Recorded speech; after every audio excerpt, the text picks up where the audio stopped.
Good morning, committee. Sorry for the late start. The chairman was running on Senate time today. I was getting ready to leave this morning, and the news channel popped on to Senator Dole's vehicle as they were taking him to the rotunda, and I guess I think it's appropriate that, if I'm going to be a little late to do that, and the next few days, if you want to know what's going on at the rotunda down on the first floor, I guess that's the first, was that the second floor, whatever, anyway, that's where some activities were taking place on Saturday, so anyway.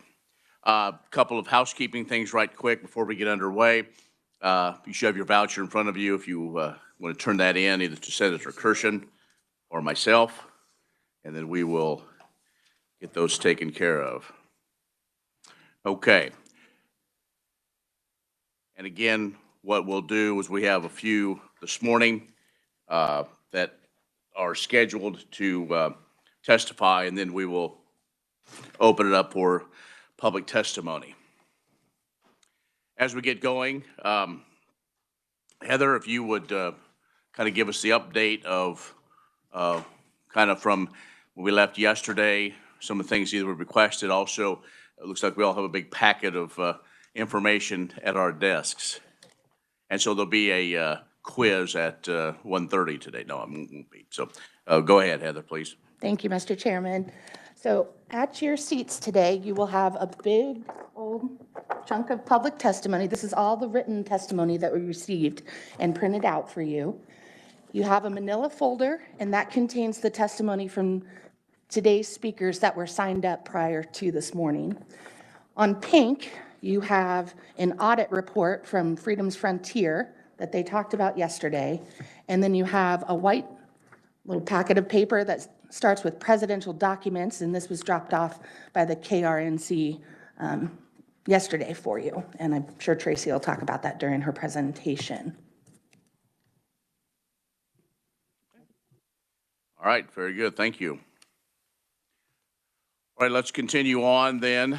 And so what we'll do is we will go through, we have 3 scheduled, and then we'll start with our public testimony. And if there's others too, if you weren't called when we get done with those that have signed up, we'll open it up too, depending on what our time is. And again, committee, if we wrap up with testimony, we will probably go ahead and proceed directly to comments and recommendations, and then try to get out a little bit early. So just keep that again in mind. Up first is Walter Wolf, the treasurer on the board of the Freedom's Frontier National Heritage Area. Mr. Wolf, welcome to committee. Good morning.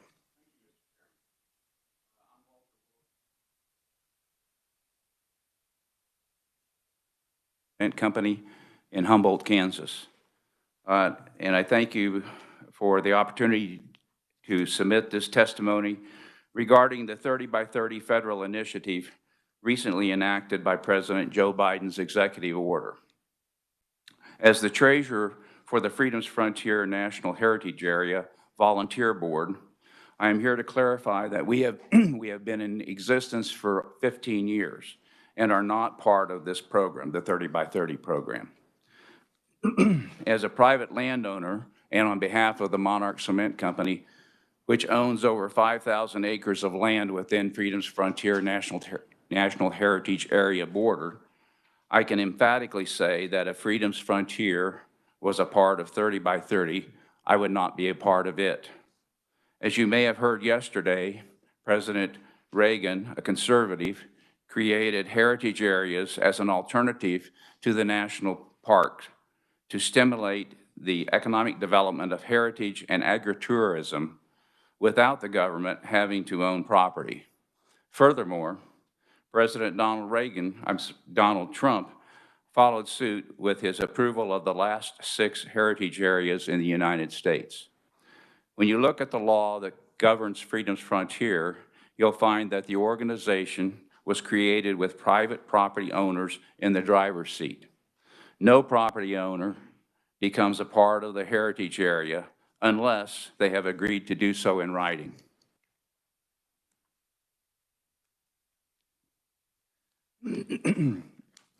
There has been misinformation that says anyone living or owning property in our heritage area was opted in without their permission. Instead, it is exactly the opposite. No one can become a partner in our heritage area without agreeing in writing that they want to be included. Today, we have over 300 partners up and down the Kansas-Missouri state line, which are mostly small museums and county historical societies. The synergies of these small entities working together in concert under the Freedom's Frontier umbrella helps tell their tale and link the threads of history between our partner communities. By collaborating and combining their resources, our member partners can more effectively and efficiently communicate the rich history relating to the Civil War and pioneering history in these towns. In my opinion, the result of stimulating interest in our rich heritage and culture will be an increase in tourism and the dollars visitors bring with them. For smaller rural communities like Humboldt, these tourists make a real difference as a revenue stream for our communities. In fact, for every dollar that Freedom's Frontier receives from the federal government to recognize our history, we return $5 to the communities where our partners are located. We have been in existence for 15 years, and we have never had one complaint about private property infringement. That's because, by law, we are not allowed to interfere with land or water rights. We also cannot interfere with hunting or fishing rights. That protection has always existed. Freedom's Frontier National Heritage Area is an excellent example of how one of these areas works. It promotes the settlement of the frontier and its rich agricultural heritage, the border and Civil War history on the western frontier, and the enduring struggle for freedom in the region. Historic sites and museums volunteer to be part of this effort by becoming partners in our organization. Freedom's Frontier provides grants, supports local museum directors, and publicity to these partners at no cost to the partner or to the county or city in which they are located. Freedom's Frontier simply showcases the partner sites to encourage tourism to their communities. To summarize, I want to be clear about why Freedom's Frontier National Heritage Area cannot be used as part of the 30 by 30 initiative. By law, no one's land is automatically a part of Freedom's Frontier without their permission. By law, no private property owner is required to participate or to be associated with Freedom's Frontier. By law, a historic site or museum must request to be included as a partner with Freedom's Frontier. By law, no partner who joins Freedom's Frontier is permanently locked in. At any time, a partner can choose to leave Freedom's Frontier by sending us a letter opting out. By law, Freedom's Frontier is prohibited from owning any property. By law, Freedom's Frontier has no authority to require access to any property. By law, Freedom's Frontier has no authority for zoning or land use regulation. This one is really important as there has been misinformation that we influence zoning committees. By law, Freedom's Frontier has no authority over land, water, or hunting and fishing rights. By law, Freedom's Frontier cannot impose any burden on any property owner. And by law, Freedom's Frontier cannot interfere with any state, county, or city laws. I appreciate being able to clarify this to the committee. This concludes my comments, and I stand for questions at the appropriate time. Thank you, Mr. Wolf. Questions? Committee? Representative Blex. Thank you, Mr. Chair, and thank you, Mr. Wolf, for coming and giving your testimony. I live in Montgomery County, which is in the Frontier Freedom Heritage Area.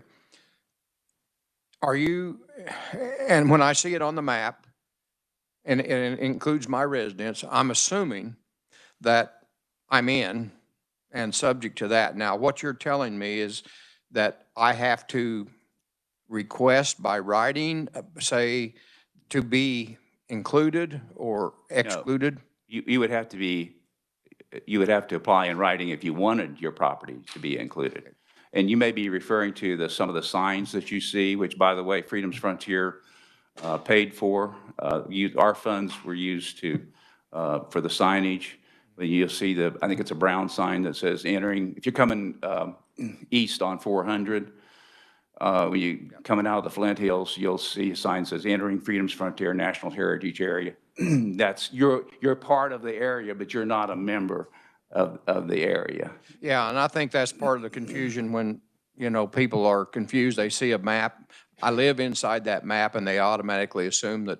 Well, it's kind of a part of our promotion plan is to encompass everybody. This is a group, this is beneficiary to the group and to anybody that lives within the area, because I'm not familiar exactly what museums you may have in your area, but, well, there's a. Yeah, I've got There's a Independence memorial Historical for and Caney. Opathalaya in Wilson County, and which involved Wilson and Woodson County. Okay, thank you for that. Thank you, Mr. Chair. Other questions? Seeing none? What, I'm sorry. Oh, I'm sorry, Representative Highland, online, go ahead. Thank you, Mr. Chairman. Mr. Wolf, thank you for coming in. My question, I've looked through this audit report. My question is, how much money do you receive from the federal government? And is that on a yearly basis?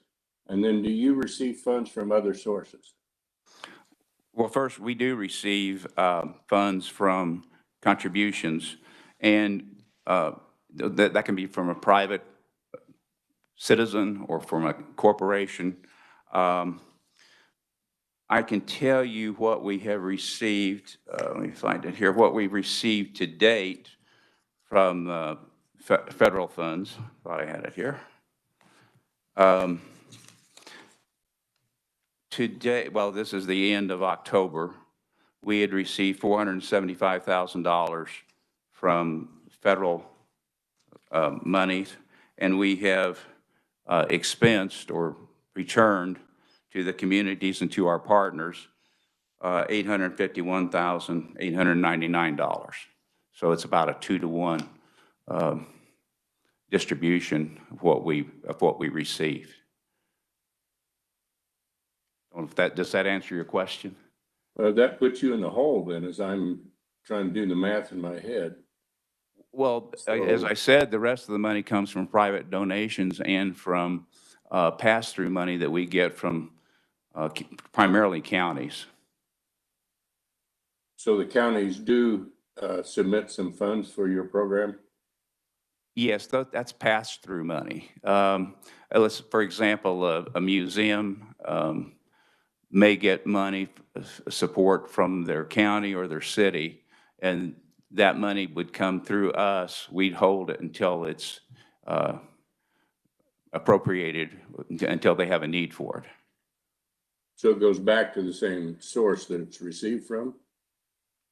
Well, you could say it goes to an entity within that county government or city government, but it's not it doesn't go back to the county directly. Thank you, Mr. Wolf. Thank you, Mr. Chairman. Thank you. One more question. There has been some discussion with this one coming up for renewal and others. I think there was a bunch that came through at this time. Was the idea after, say, a decade, 15 years, that they would be self-sustainable, or what? Because I think that's where some are saying, okay, is this perpetual now, a federal partnership where the feds will be giving money every year, or as this was started, was the idea in a decade that it would be self-sustainable, or what? Could you maybe explain that? I can't tell you what the original idea was, but I don't see anything in there that would cause it to sunset. It's no different than the National Park Service. And again, this was created as an alternative to a National Park Service and to federal control over private property. So no, there's no plan to sunset, to my knowledge. All right, Mr. Wolf, thank you. Oh, I'm sorry, Senator Billinger. Sorry about that. Thank you, Mr. Chairman. Mr. Wolf, thank you for being here today. I wonder if you have any information or could clarify. Yesterday, it was brought up that a couple of the counties had opted out of this program. Do you have any information on that? Not to my knowledge. I don't know of any counties that have opted out. Well, I don't know if they opted out, but there was, I thought there was a resolution. And it wouldn't be the county, it would be the individual entity within the county. If it's, it wouldn't be Coffee County, it would be, they have a museum in Coffee County, it would be the Coffee County Museum. Counties aren't part of this. It's we have Orchid Museum in Humboldt. We have the Humboldt Historical Society has a museum. Allen County has a museum at the courthouse. They have a historical society. They can be members, but the county's not a member. But the counties do fund. They may fund, they may provide support. So that's to- the counties to- on their support, I guess. I don't, But the- there was something yesterday. In those cases, that money does not come through us. There may be a list of half a dozen counties that provide some pass-through money. Thank you. Heather, could you maybe explain? Sure. Thank you, Mr. Chairman. Some county commissions, I think it's 5 or so, I can't quite remember, that the counties within the Freedom's Frontier National Heritage Areas have passed resolutions essentially saying that they're against Freedom Frontier. But the problem is that Freedom Frontier has already had authorizing congressional language. So there's a question that the revisers and we have been tossing around is what effect those resolutions would have, because the congressional language would rule, essentially. Mr. Wolf, thank you for appearing. I belong to Freedom Frontier because I'm strong on economic development. And part of my promotion, I encourage all of you to download the Freedom's Frontier app on your cell phone. And it'll provide you a map of where all these counties are in the Freedom's Frontier area. Thank you. Thank you. Up next, Tracy Barton with the Kansas Natural Resource Coalition. Ms. Barton, thanks for coming to committee, and good morning. Good morning, Mr. Chair. Thank you for allowing me to be added to the agenda this morning. Good morning, committee. So, as I said, my name is Tracy Barton, and I am appearing before the committee today on behalf of Kansas Natural Resource Coalition. KNRC is an instrumentality of Kansas County Commissioners, and we are currently made up of a membership of 25 member counties, which is approximately 1/3 of the state of Kansas. So as you heard in testimony yesterday, we agree the 30 by 30 initiative is distinguished from the national heritage areas in that the 30 by 30 has foundation in President Biden's executive order 14008. And I provided a handout last night. I believe Heather alluded to it. Nope, that's not the correct one. It actually has the presidential 14008 at the top. It's the annotated version. Yes, that's correct. Thank you. And so I'm going to start out by talking about the national heritage areas just a bit. As we've heard, they are governed under long-standing federal statutes and administered by the National Park Service of the Department of the Interior. The statutory process enacted by Congress for designating NHAs includes a feasibility study under the National Environmental Policy Act, NEPA, following issuance of a finding of no significant impact by the Secretary of Interior. And then a proposal must be designated and appropriated by the Congress, after which the NHA is administered by the National Park Service, the NPS. From a federal procedural standpoint, it is important to note that the Kansas-Nebraska Heritage Area is not formally in the NEPA process. So from a regulatory perspective, there's ample time for citizens, counties, or even the Kansas legislature to participate and affect the federal process. In contrast, the Freedom's Frontier NHA, as Mr. Wolf indicated, is located on the eastern part of Kansas and was signed into law by President Bush in 2006. It is noteworthy that the footprint of the proposed Kansas Natural Nebraska Heritage Area and the existing Freedom's Frontier NHA contains the same 4 Kansas counties of Clay, Potawatomi, Geary, and Riley.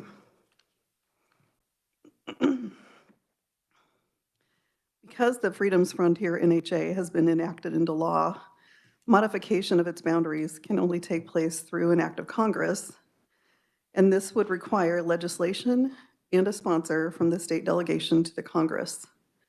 There are precedents in the public record where Congress has modified the boundaries of an NHA. For example, in March of 2005, following intense public concern of the size and the potential for imposition of zoning and land use restrictions, the boundaries of the Yuma Crossing NHA were significantly reduced. I'm going to transition here a little bit and talk about the executive order in your packet on page 7620 under II and annotation 1 and 2.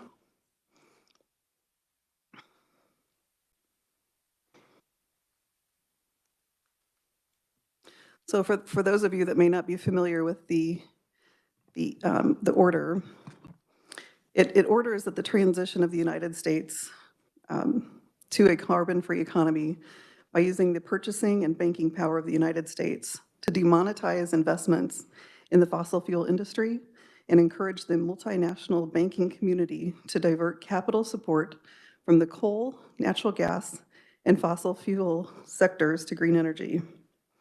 On this point, it is important to note that the order is not only picking winners and losers of the energy industry, but by ordering the demonetization of an entire industry, the government of the United States is attempting to target which private businesses may succeed and which may fail.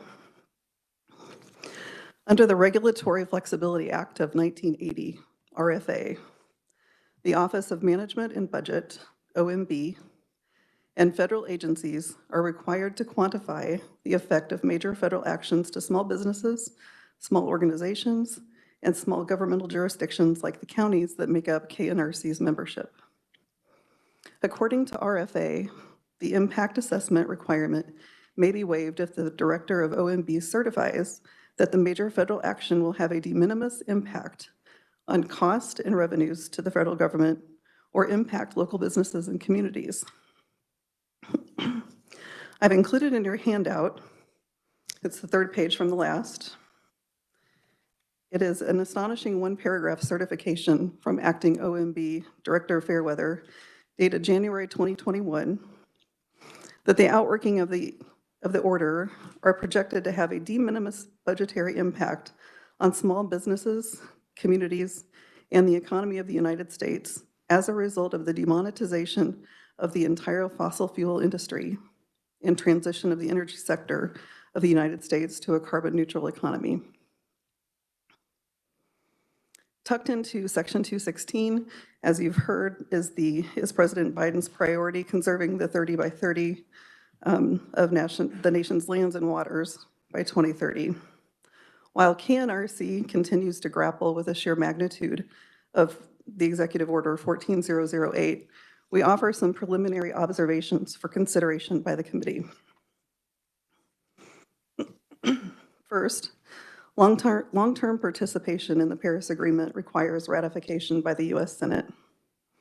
Second, the presidential mandate to leverage the massive purchasing power, banking influence, and fiscal power of the United States government is creating winners and losers in the private fossil fuel energy business sector.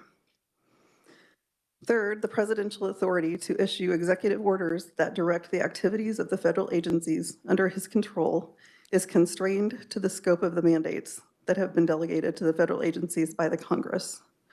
While the president does have a broad discretionary power over the federal agencies, he does not have the authority to expand, supersede, or preempt authorities delegated to federal agencies by the Congress.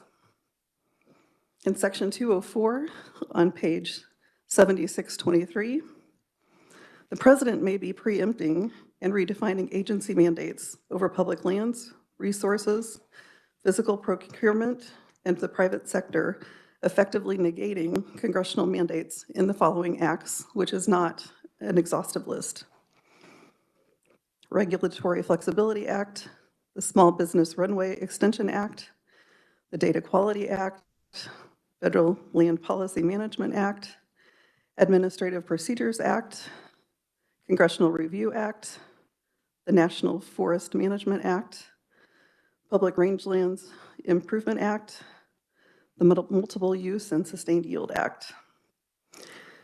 KNRC respectfully offers the following recommendations for consideration by the Special Committee on the Federal 30 by 30 Initiative.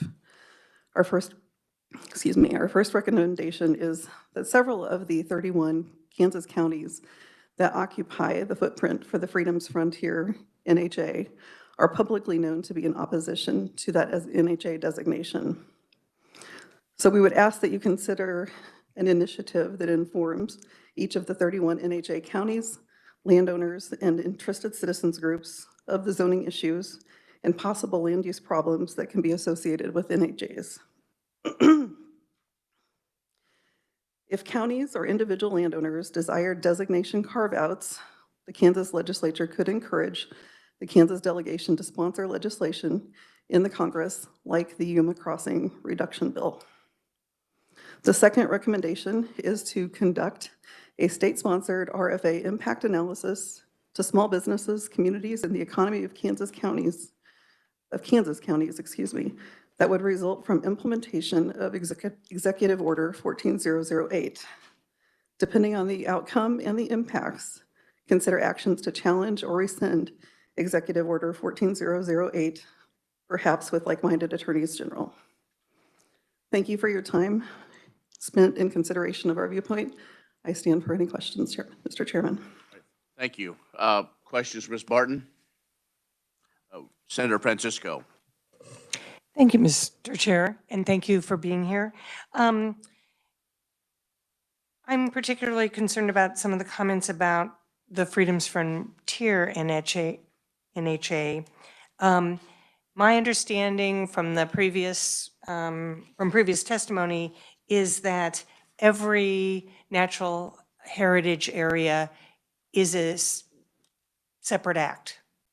So every one of those would have different requirements regarding what they can do to land, zoning or not. So we've heard now an extensive list of what the Freedom's Frontier cannot do.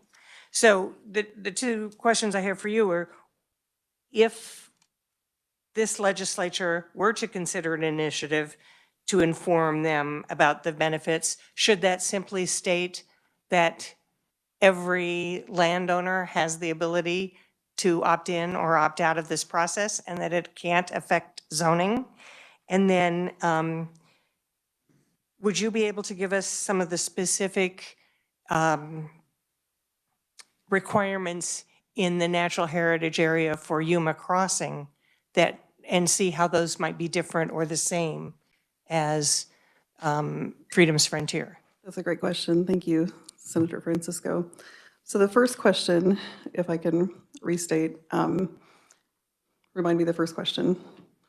I apologize. And thank you. No, not, it was a long-winded question. So the first one was, if we did consider an initiative to inform our Kansas counties about the benefits, zoning issues, land use, would that be simply something that says every property owner has the right to opt in or opt out, and that just repeating that the heritage area cannot own any property, it cannot require access to property, and has no authority for zoning or land use?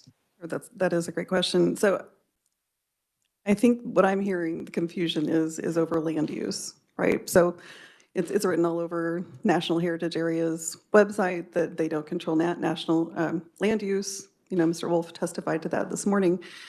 Where we have seen the issues come in was specifically with the Yuma, Arizona NHA, because it was actually came in during the planning and zoning process, and it was influenced by public interest groups. And so that is why counties are not interested in being part of an NHA, is because it can encroach on property owners. It just kind of starts that process.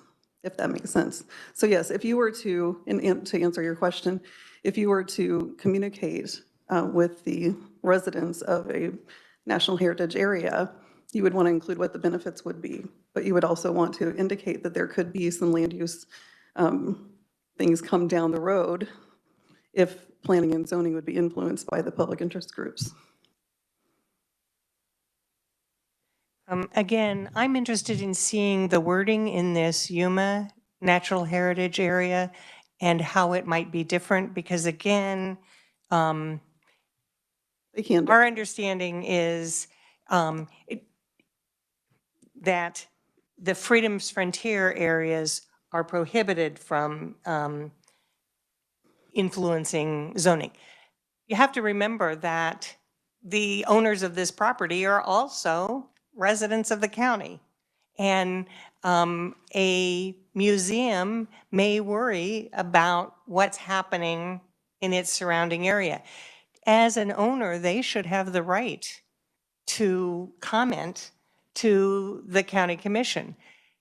But that's their right as an individual property owner. That is not Freedom's Frontier coming in and saying, this is an issue. So, I would agree with that. And I do not have the wording available today for the Yuma NHA, but I will get that to you and send it to you in writing if that's acceptable. That's fine, or research will Okay. find that and give that to us, so. Thank you. Representative Blacks. Thank you, Mr. Chair, and thank you, Ms. Mann. I applaud you for your very concise and I think covered all bases on your report. One of the better ones I've read, so thank you for that information. Thank you. Thank you, Mr. Chair.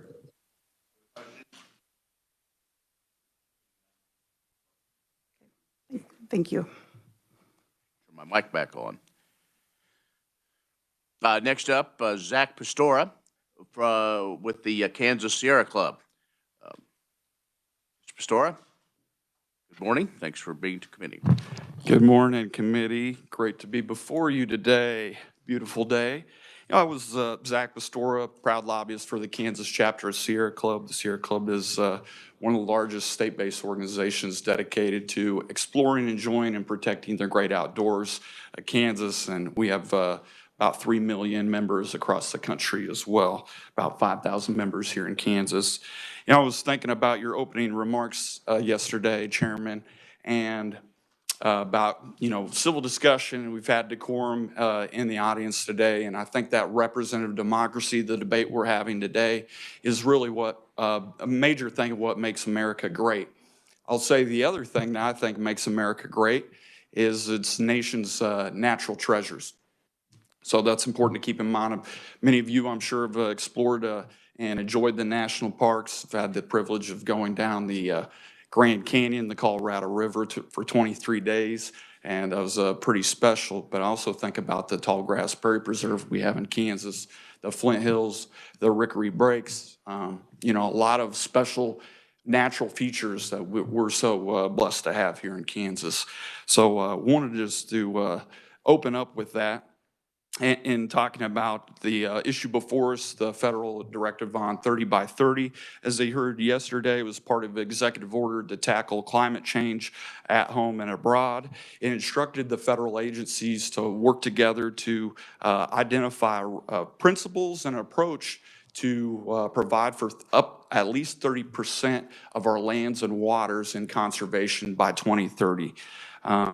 You might be aware now, my understanding is we're somewhere in the neighborhood of 12% conservation across America on land and about 26% on oceans, okay? So it's land and water. It's important to keep that in mind.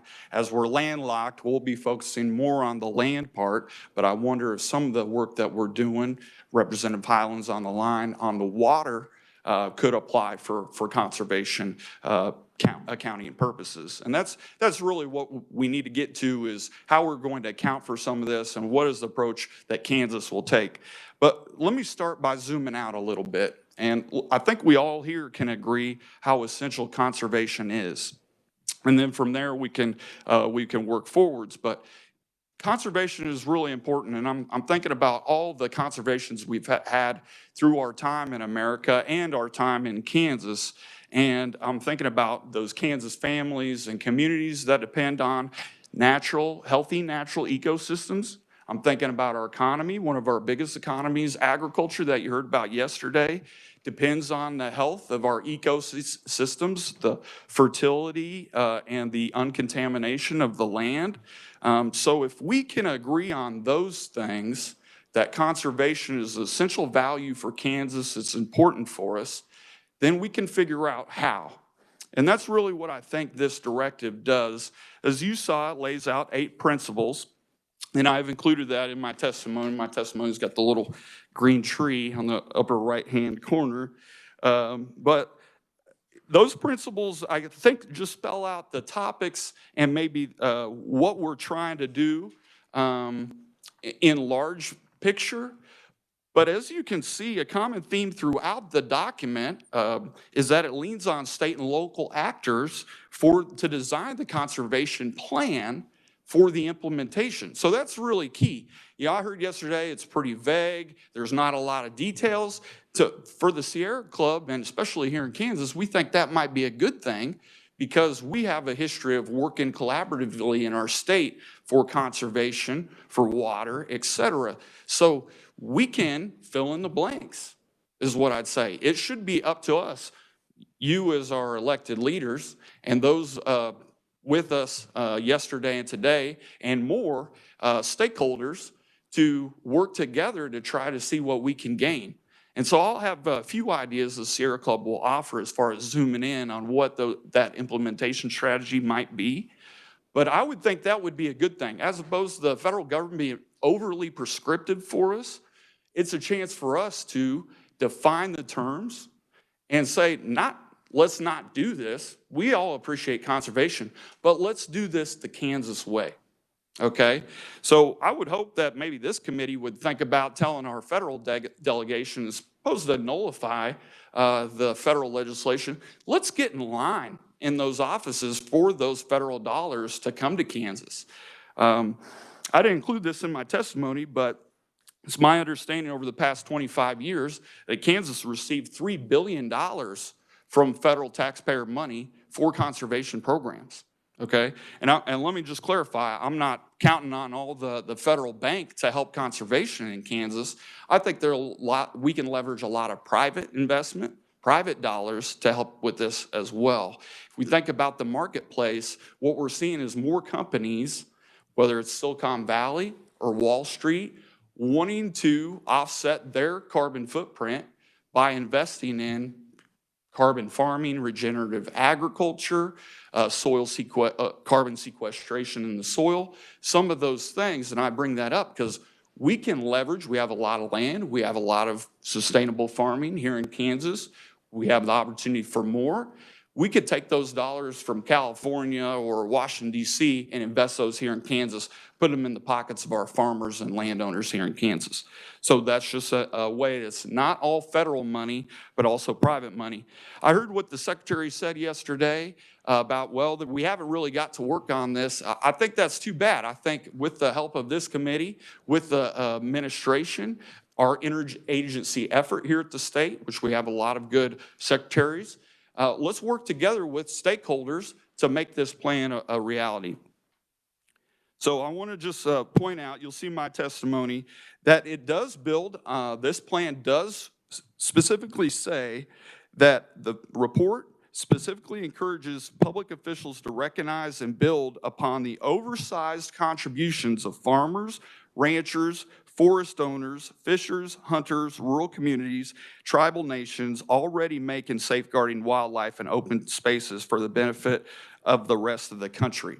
That's key because we should be able to count those acres here in Kansas that we're already using good conservation strategies. Kansas is the #1 state for no-till acres, okay? We're a top state for cover crops. We should be increasing that. If we had maybe 2 or 3 more conservation practices on private land, I think we'd make a pretty fair argument that we can count that land towards this initiative. The other thing I'd like to point out is this 30 by 30, 30% of the lands, waters, and waters of the U.S. protected by 2030 doesn't mean that Kansas, and my understanding is that it doesn't mean Kansas has to protect 30% of the lands and waters. You know, we're a different state. We're one of the least states for public lands. I think that could be an increase. Well, there's been a popularity for Little Jerusalem, our Flint Hills Trail, and some of the other state parks we're proud to have. But for the most part, for Kansas, that's going to be private conservation strategy. Okay, on private lands, conservation strategy on private lands. But what I was going to say is that a state like Nevada or Utah that's got a lot more public lands, or Alaska, might share a bigger portion for the conservation acres in Kansas. I think that makes sense, but just something I wanted to clear up. Okay, you have my testimony. I think the other part is they make specific mention that this isn't a land grab. I think that's important. The state of Kansas won't allow it to be a land grab. The courts won't allow it to be a land grab. I think that's important. What should be is, what are the conservation practices that we need? We need more conservation, not less. That's helpful. That's helpful for agriculture. That's helpful for our state. We haven't talked about agritourism or ecotourism. We're talking about historical tourism with the national heritage areas. But some of those other things could be really important for Kansas going forward. Just a few things, and then I'll wrap up my speech here. But I want to finish with 30 by 30 presents an opportunity for Kansas to amplify its leadership in conservation and reinvigorate its commitment to preserve its natural heritage. To that end, the Kansas Sierra Club empowers you to embrace this federal directive as a means for furthering social and economic progress, the Kansas way, the way we want to provide for conservation in our state. This Have It Your Way conservation program is our hope that Kansas will have more conservation acres. How are we going to do that in Kansas? We do have 1.7 million acres in CRP. That's good. That could be expanded. I'm thinking about Bob Dole. And Bob Dole wanted to expand the CRP acres over the years from 20 million to 40 million. He was instrumental in the Farm Bill and many of the conservation programs that were involved. My understanding, he was involved with the Clean Air Act as well. Those are just some ways building upon existing conservation programs. CRP, Conservation Stewardship Program, which Kansas has acres enrolled in, that could be improved. As my understanding is, we have $74 million in the budget for CSP this year, $49 million for the EQIP program. So all those things can coincide with us providing for more conservation in Kansas. We have a number of 8 miles of streams that could have a buffer strip. We're doing some of that. Water Office is working on some of that. We could do more of that on more miles of stream and rivers in Kansas. And again, make it be voluntary. So there's an incentive program for landowners to put their land in that conservation. I could go on. Don't get me started about climate change and why we need to do something about that. Past last 10 years, Kansas has been part of 42 extreme weather events. Okay, costing the state an estimated $20 billion, 42 extreme billion-dollar related events, okay? National Oceanic and Atmospheric Administration keeps track of that. It's really important when our state hazard and response plan names 7 of the top 10 most probable disasters for Kansas being extreme weather related, okay? Severe storms, tornadoes, unusual freezes, some of those things. So it's a good thing that we have the leadership from the federal government, I think, to do more, provide that goal, but I think it's really up for us to implement the goal. So stand at your service to do that, and be happy to answer any questions. Thanks, Mr. Pastora. Questions? Representative Carlin. Thank you, Mr. Chair. You may have this figure and you may not, and it's just something I've been thinking about for the last 2 days in talking about conservation and bettering our lands, our private lands, getting the benefit of this and not having a problem with it. But do you have a figure for how much land we're losing to erosion off of our acreages? I mean, our land is very valuable, and some of my land is on the Neosho River. And I'm just wondering, how much is Kansas losing? And would you find out, if you don't know, if there's a figure somewhere? But we had an opportunity a few years ago, the Forestry Division wanted to do riparian work around the water edges somewhere place, I can't remember, they wanted $80,000, and we could not get the money passed in this legislature to do it. And it broke my heart. I mean, it's like, we're losing, the land is silting into the waters, and then we're losing the waters and we're losing the land. Right. And I hope these are the kinds of things that we could work on with this. Absolutely. I think that's important from an environmental and conservation standpoint, because that sedimentation that goes into the streams impact the aquatic ecosystems. From the agricultural standpoint and landowner standpoint, that's loss of their property. Yes. Okay, so, and then, of course, from the water conservation standpoint and taxpayer standpoint, you know how much we spent millions of dollars to dredge John Redmond. We're likely to spend millions more in dredging out other federal reservoirs, let alone having to build maybe new ones in the future. The more we can keep that soil intact and on the land, better all the way around. And that's really important, because when we take care of the land, I think we all win, okay? And not just us here enjoying the land that's here with us, those that have lucky enough to have property rights, et cetera, but the land for future generations. So thank you for your question. Thank you, Mr. Chair. Thank you, Zach. Senator Francisco? Thank you, Mr. Chair, and thank you, Zach, for being here. And also thank you to Representative Carlin. I also am concerned about conservation of land, particularly in Jefferson County, and after flooding events on the Delaware River, because we have seen, washouts on that river, and farmers who talk about losing 10 feet, 20 feet a year. So this isn't just soil erosion, this is the banks falling in. And so that's a very important part of conserving our resources, because that's land that's just going away. So if we want to talk about preserving the tax base, I think if we can get some of those riparian areas established, we can keep the rest of that farmland in production. If I may just comment on that, beyond that, another example comes to mind for when we had the 2019 flooding, especially the northeast part of the state. The water treatment plant had to shut down near Atchison, is my understanding. Okay, that's significant. If we could have that water flooding, either flood storage in the reservoirs or that water to be retained by permeating through the soil with good conservation strategies as opposed to the runoff, then we could maybe prevent some of those things and avoid a problem where a water treatment plant, people have rely on the water to come out of the faucet to be shut down. So thank you. Senator Haswood? Thank you, Mr. Chairman. Thank you for being here today. I just wanted to make a couple comments and have a question at the end. Especially in my generation and generations younger than me, like Jensen, you mentioned ag tourism and that economics, and especially coming from Douglas County, that is sort of the direction we'd like to move towards. Listening through testimony here, there's a lot of concerns from the rural areas.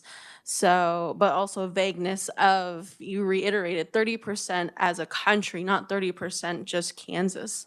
There's a lot more emphasis on the coastal regions and oceans. So I just appreciate that clarification, because I think that got lost a lot. But Kansas is leaders in a lot of conservation techniques, and K-State and their extension programs across our state have done great research and have been pushing for this science base. Our Kansan kids are going to school here and trying to conserve the land of our state for not only our future, but our future generation and grandchildren. And this has brought my question, and I ask you because I don't see much representation on the testimony list from urban areas, but in the American Beautiful Plan Act, it does say that part of this federal plan is to give opportunity to, BIPOC communities, low socioeconomic communities in the urban area. If you're comfortable providing some of that insight, I'd like to hear, how this would impact the urban areas, and just because a lot of folks back home are involved in your organization. Thank you. Thank you, Representative, for your question. Committee, I'd say that there are opportunities for the urban communities in Kansas to have some retreat in natural areas. I'm thinking about some of the parks and recreation systems that we have that were overflowing in some instances and busy, because if people couldn't go to their favorite restaurant with the pandemic or were in lockdown, then maybe they could go outside and with enjoyment of their family or friends and that sort of thing. Of course, some of the parks were shut down for a little while too, but I think that was really important, that how special it is, how significant it is to have some green spaces, to have enjoyment of the outdoors. And that's really important for our urban communities that are often a little bit more dense with people and infrastructure and some of those things. Whereas out in the rural areas,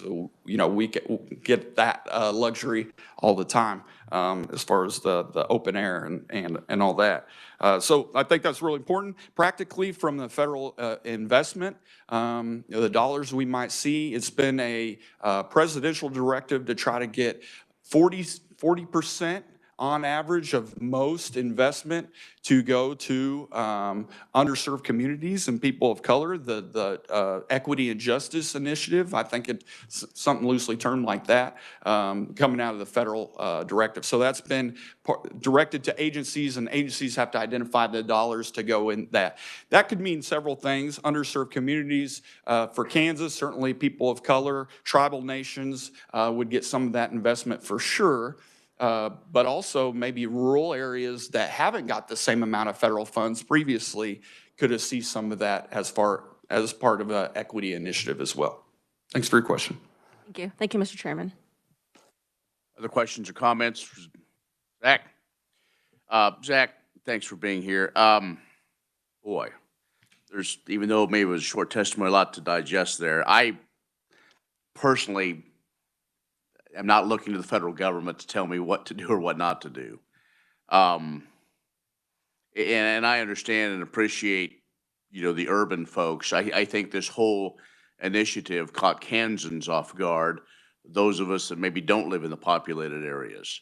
And what we've seen, it seems like everybody that's testified now over the last 2 days has brought some sort of nugget.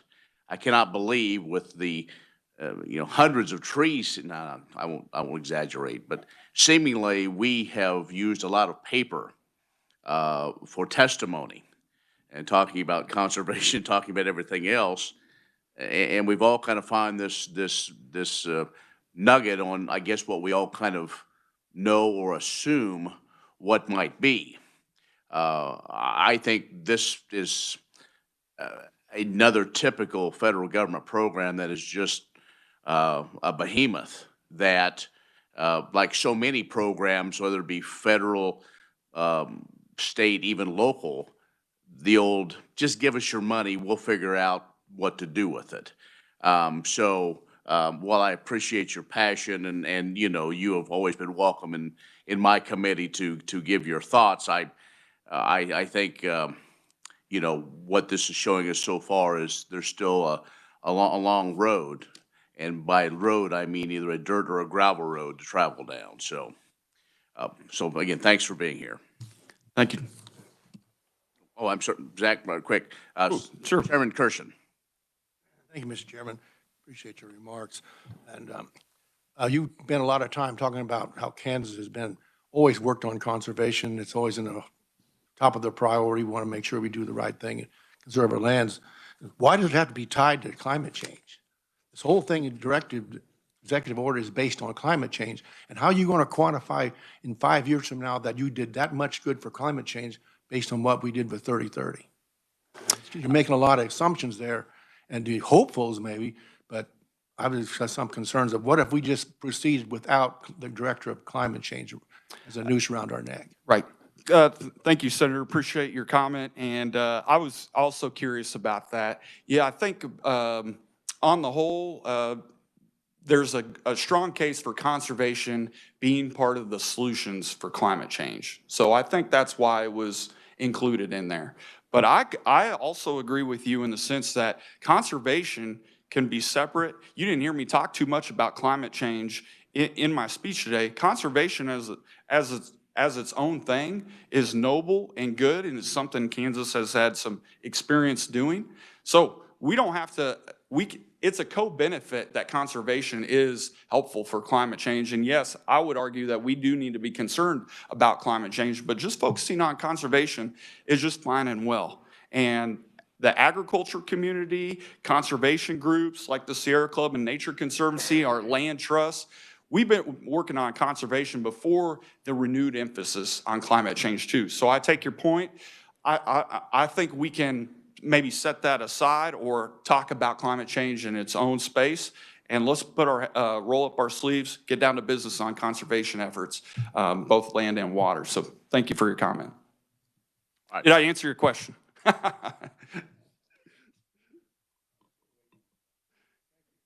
All right, thank you very much.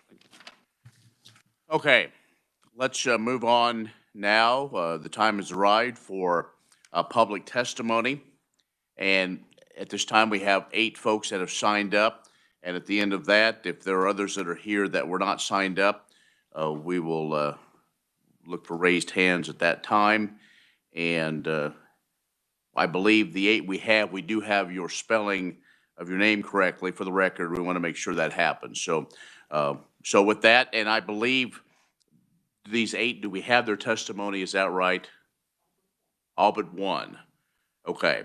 So is that the last one, or which one do we need to pay extra close attention to when they talk?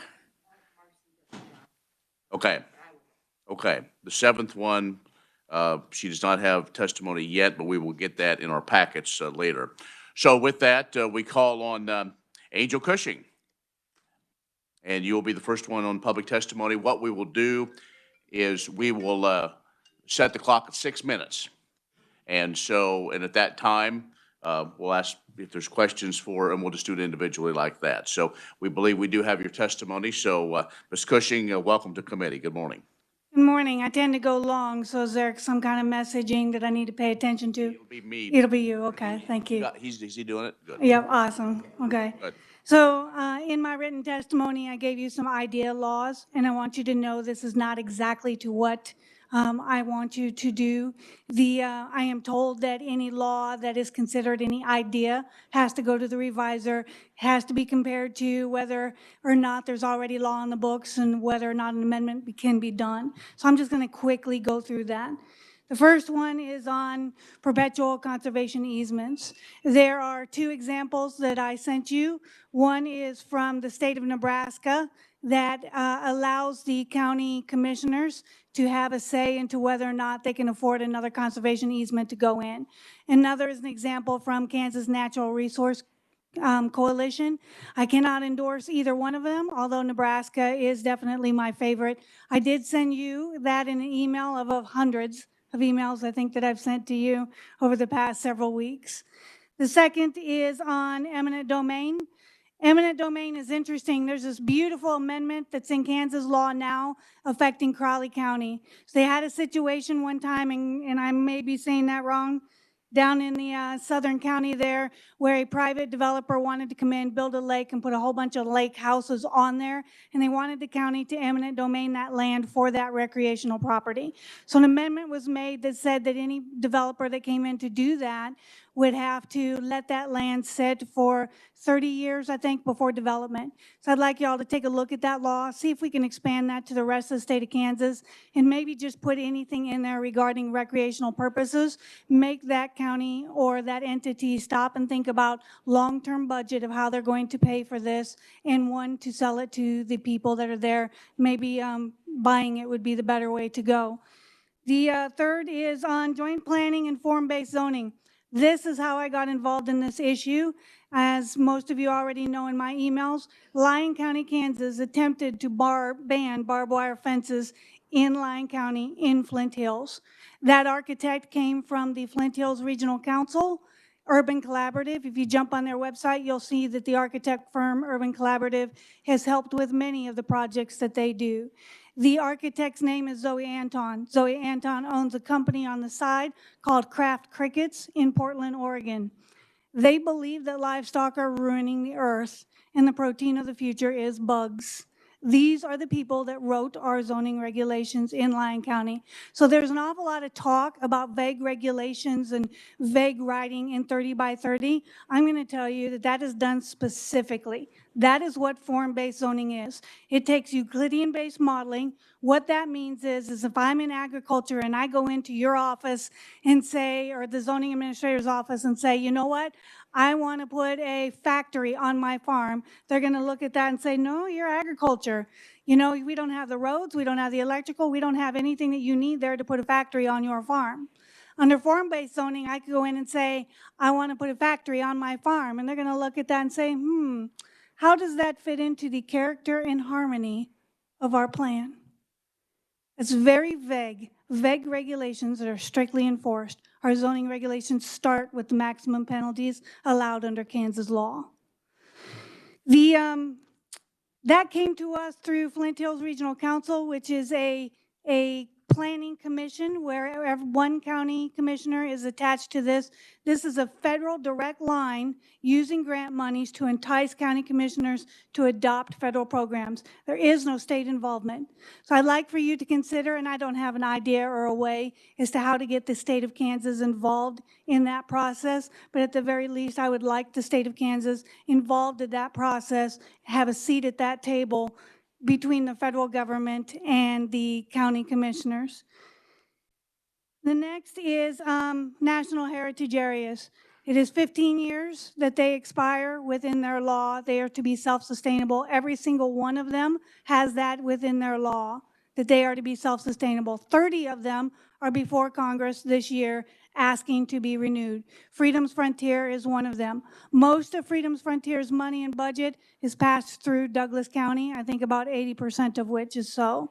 So we are asking Congress, and the purpose of those 5 resolutions is to send to Congress to ask them to reduce that NHA down to Douglas County. That does not affect tourism. That does not affect history. As far as I do believe, I jumped on their website a while back and seen that they're in a project out in western Kansas. So it has nothing to do with tourism and promotion. We just want that boundary reduced down to the area where it has been utilized the most. The common denominator between all of those zoning regulations and all of those plans is preservation for recreational purposes. This is Freedom's Frontier National Heritage Areas land use plan, management plan that has to be adopted within 3 years after they have become by Congress initiative. This is all about preservation for recreation. I ask you to take a look at those various plans. I know that I've sent them to you in all of the emails that I've given you over the past several weeks. Thank you, Ms. Cushing. Any questions? Senator Francisco. Thank you, Mr. Chair. Addressing the question of the national heritage areas, if individuals and property owners, organizations can easily opt out, why would the legislature want to take any action in limiting that ability to be part of that? Because, you know, I know what we here in Douglas County is, Quantrill is also, did the invasion in Baxter Springs. So if you want to know more about Quantrill, you can't just stay in Douglas County. You have to go outside and learn about other areas. And it is that website that allows you to, you're going to go on a drive to see some friends, what are some places to stop on the way? So it's really, it's just providing that web and those networks. So I'm just saying why, how would it help those other entities if we limit it to Douglas County? There is no law anywhere that says that you cannot send people to those other areas. There's nothing that says that you require a federal boundary that's voted on over this whole entire area. And I know there's a lot of talk about that federal boundary. That is a map voted on by Congress. And in the first section of their law, it lists all the counties that are involved. And you don't think much of it until you go and you read the Antiquities Act of 1906 and their description of jurisdiction. And you take a really deep breath and go, oh my, this could be trouble in the future. Is it now? No. Has it ever been? But with a 30 by 30 looming over the top, oh boy. You know, the Department of Interior oversees national heritage areas. They fall within it, and it is they and the USDA that's been given the task to implement their 30 by 30 plan. To answer your second question about notification, Senator Roger Marshall's office asked me if there was a way that I would accept national heritage areas. Yes, there are two ways. One, reduce them to a small historical section of a town, much like Yuma, Arizona did. The other is to notify the people. And I'm not saying that you have to tell them that there's zoning or that there's anything like that. A simple notification, much like, say, when you buy property in a homeowners association. It's on your deed, right? It's on something along that line that if you buy and sell property coming in and out of this National Heritage Area, you are informed that you're coming in or out of one. Does that answer your question? I appreciate that response. My understanding is, again, these are individual property owners who can make that decision to be part of that area or not. So on your deed, it may say that if the museum is selling some of their property to another entity, that museum may want to tell someone that they've been part of a national heritage area. But at this point, it's only an opportunity, and it wouldn't make sense for individual property owners who don't have a direct relationship with that history, tale, or heritage to worry one way or the other. But anyway, I appreciate your response. Representative Blex?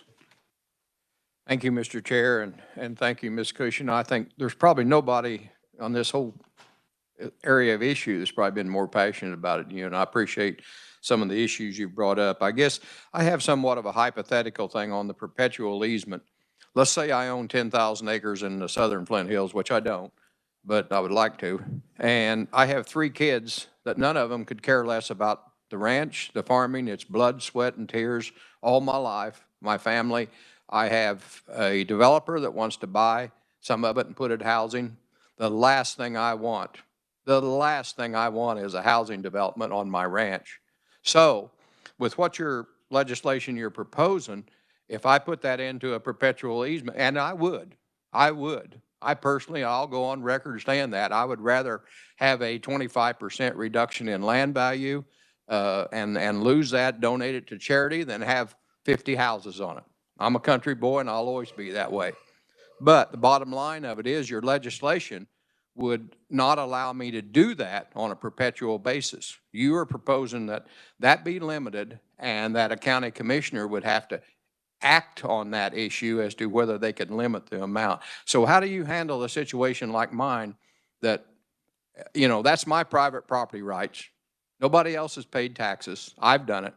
And it's my private property rights to do what I want with that property, whether if I want to give it to a charitable group or sell it or whatever. So I have a little concern about that perpetual, having a county commissioner be able to tell me that, well, we've already got too many perpetual conservation easements, whatever, in our county that would impact that. So how do you, can you help me out on that? Well, first I would ask is how many other conservation easements are there in the county? Because in addition to your needs, there's also the needs of the schools, the roads, and the things that that county collects tax money for that conservation easements directly affects.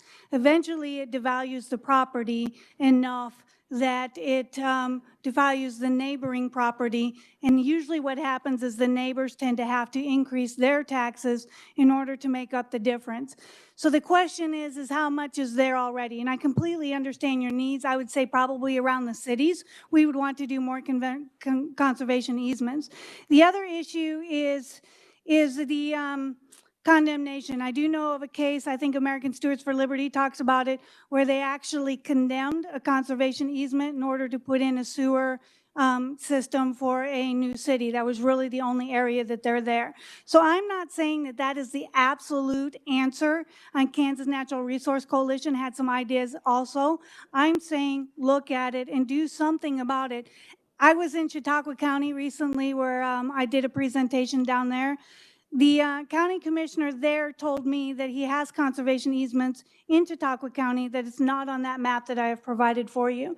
And the most interesting thing that he said is it's a mosquito farm. The only thing that it produces is mosquitoes. He said, how many mosquitoes do we need in Kansas?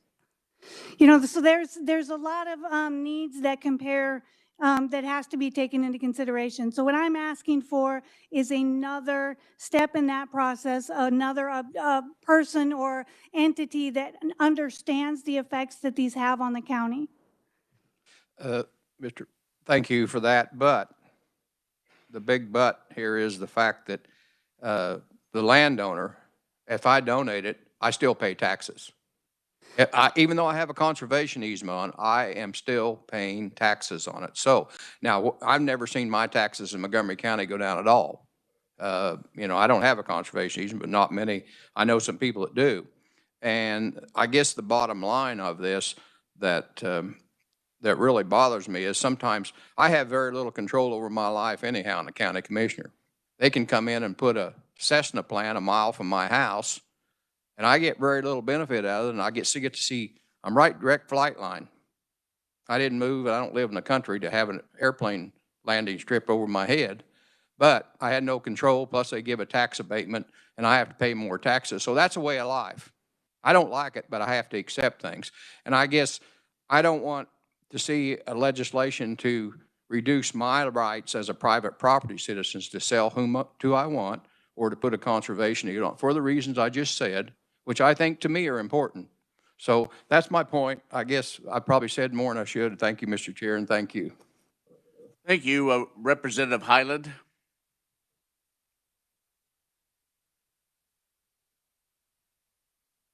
Well, she brought up a point in her presentation about regional councils or regional planning commissions. Would you explain that a little further? You mentioned the Flint Hills group. How many counties are they working with, and how does that work? So a regional council or planning commission is set up, and originally, talking to an engineer back in the 70s, originally the plan was to create cooperation between counties for like fire trucks and emergencies and things like that. Over the years, it has been morphed into a direct line from the federal government to the county commissioners. So what happens is they come in, they talk you into joining, you get a county commissioner, one county commissioner from that county is then appointed to that commission. And this is where they're lobbied heavily. And it's for federal programs and federal ideas.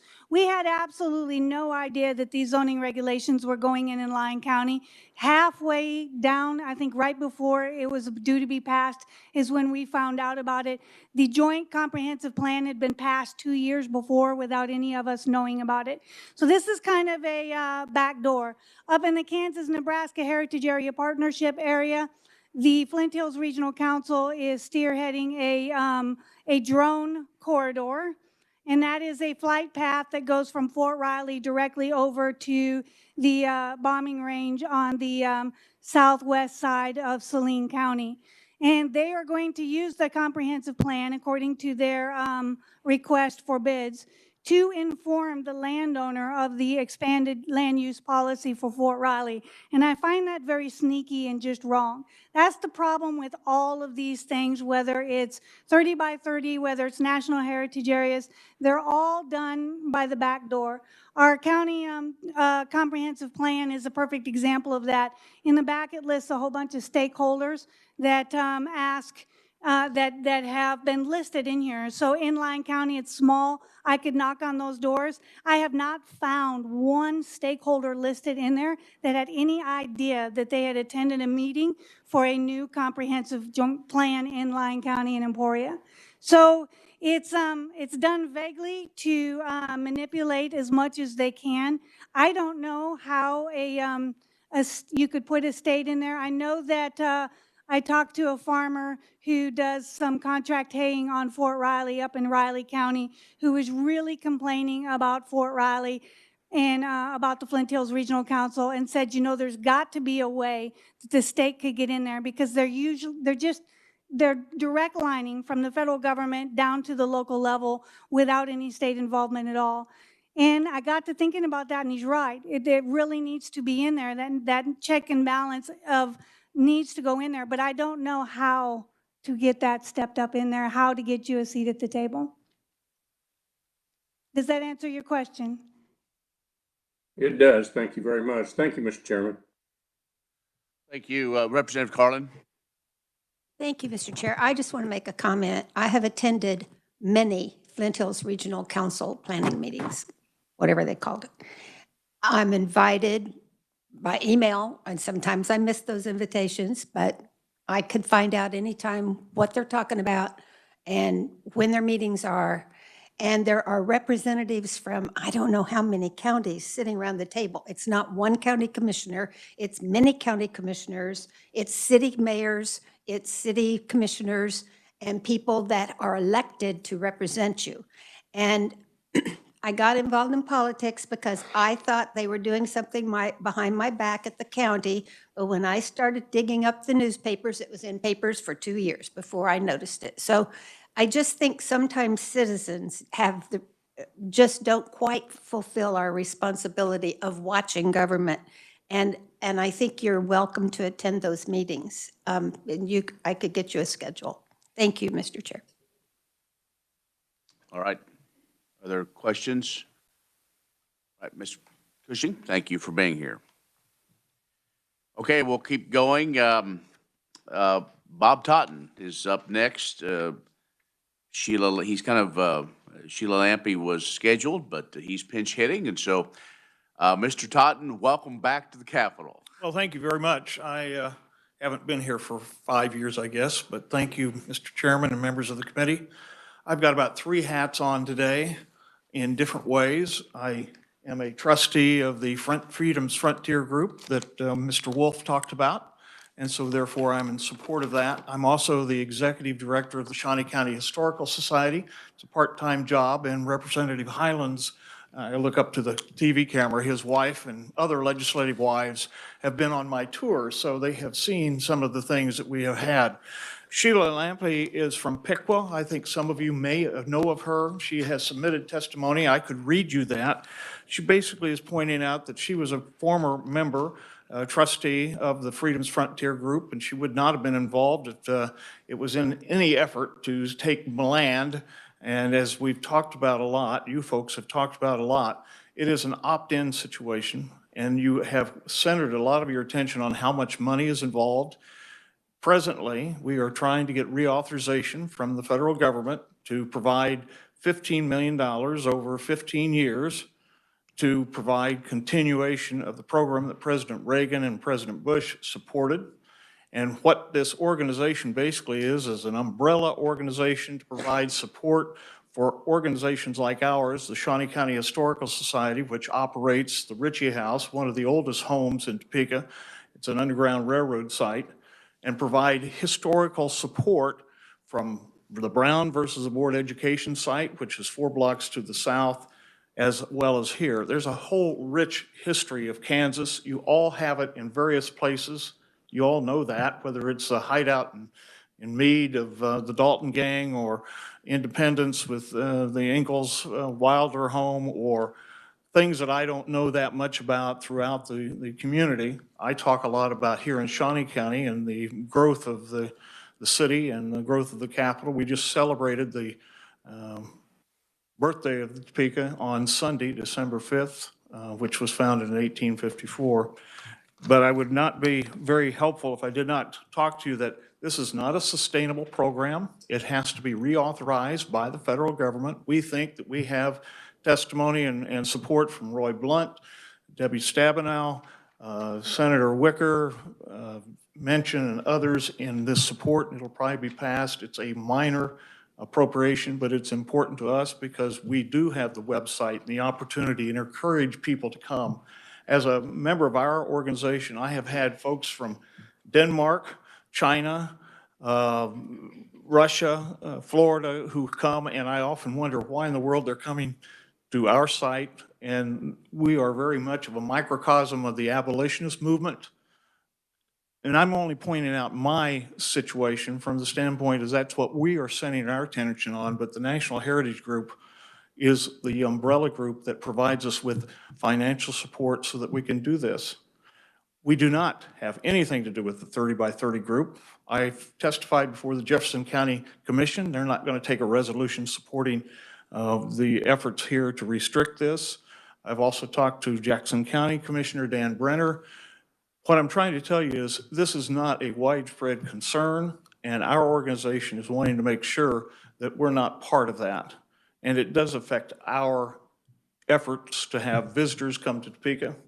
We like to see people come to Topeka. The $1 in, $5 out is very important. How many people do you think comes to our organization? We're 4 blocks. We're 6 blocks down here to the southeast, and we're 2 blocks from McDonald's. So the kids that come to Brown versus Board of Education site then come to us.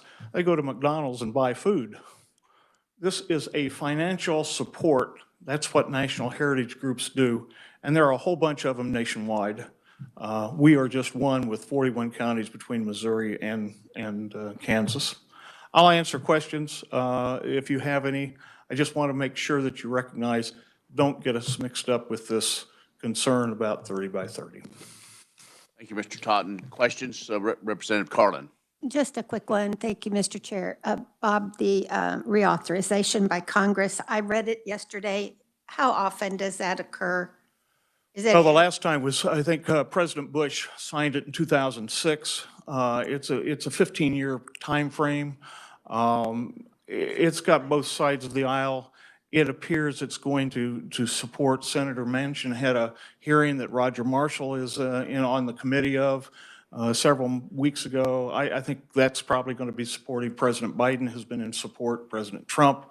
I mean, this is not just one side or the other, and it's basically a way to make sure that we know our heritage. We don't want to repeat our history that was detrimental to us in everything that we've seen. I mean, we're seeing the flu. We have the influenza. You know, that started in Haskell County 102 years ago.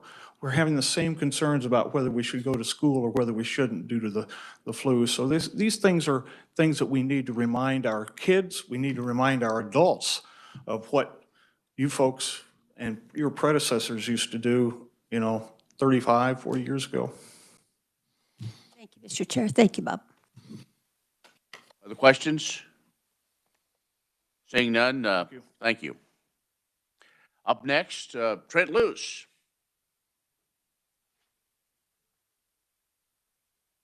Welcome to committee, and thanks for coming all the way south.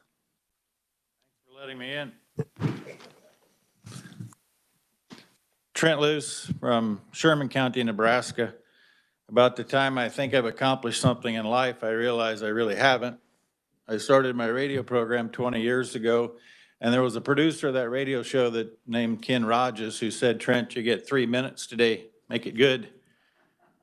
Here we are in 2021, and I'm up to 6 minutes, so I've doubled my time in life. I'm glad to know that, Mr. Chairman. Thank you. I did have to come to Kansas because I heard Heather misspeak yesterday. I do serve at the pleasure of Governor Ricketts on the Capitol Commission in the state of Nebraska, so I'm very well versed on the Capitol. She said that Huskers, you can't trust them. Not one door on our Capitol is locked. Just saying. You know, I think many people come to testify to hear themselves talk and share with you what they know. I've testified quite a bit in 5 states. And ironically, I think I learn more every time I show up than I share, which is the way it should be. I learned more about the National Heritage Area yesterday and today than I've known by speaking in about 12 counties in Kansas and Nebraska on the issue. I learned that we all want to get a government handout and take it back to our area and promote our area because of the history and the heritage. Freedom Frontiers has a tremendous amount of history and heritage, but every county in the nation has tremendous history and heritage. What I heard overwhelmingly is that we need this money and this designation so that we can educate our kids about our history and our heritage. How does federal funding for a national heritage area replace the lack of education of history in our school system, which is also controlled by federal funding? That doesn't make sense to me.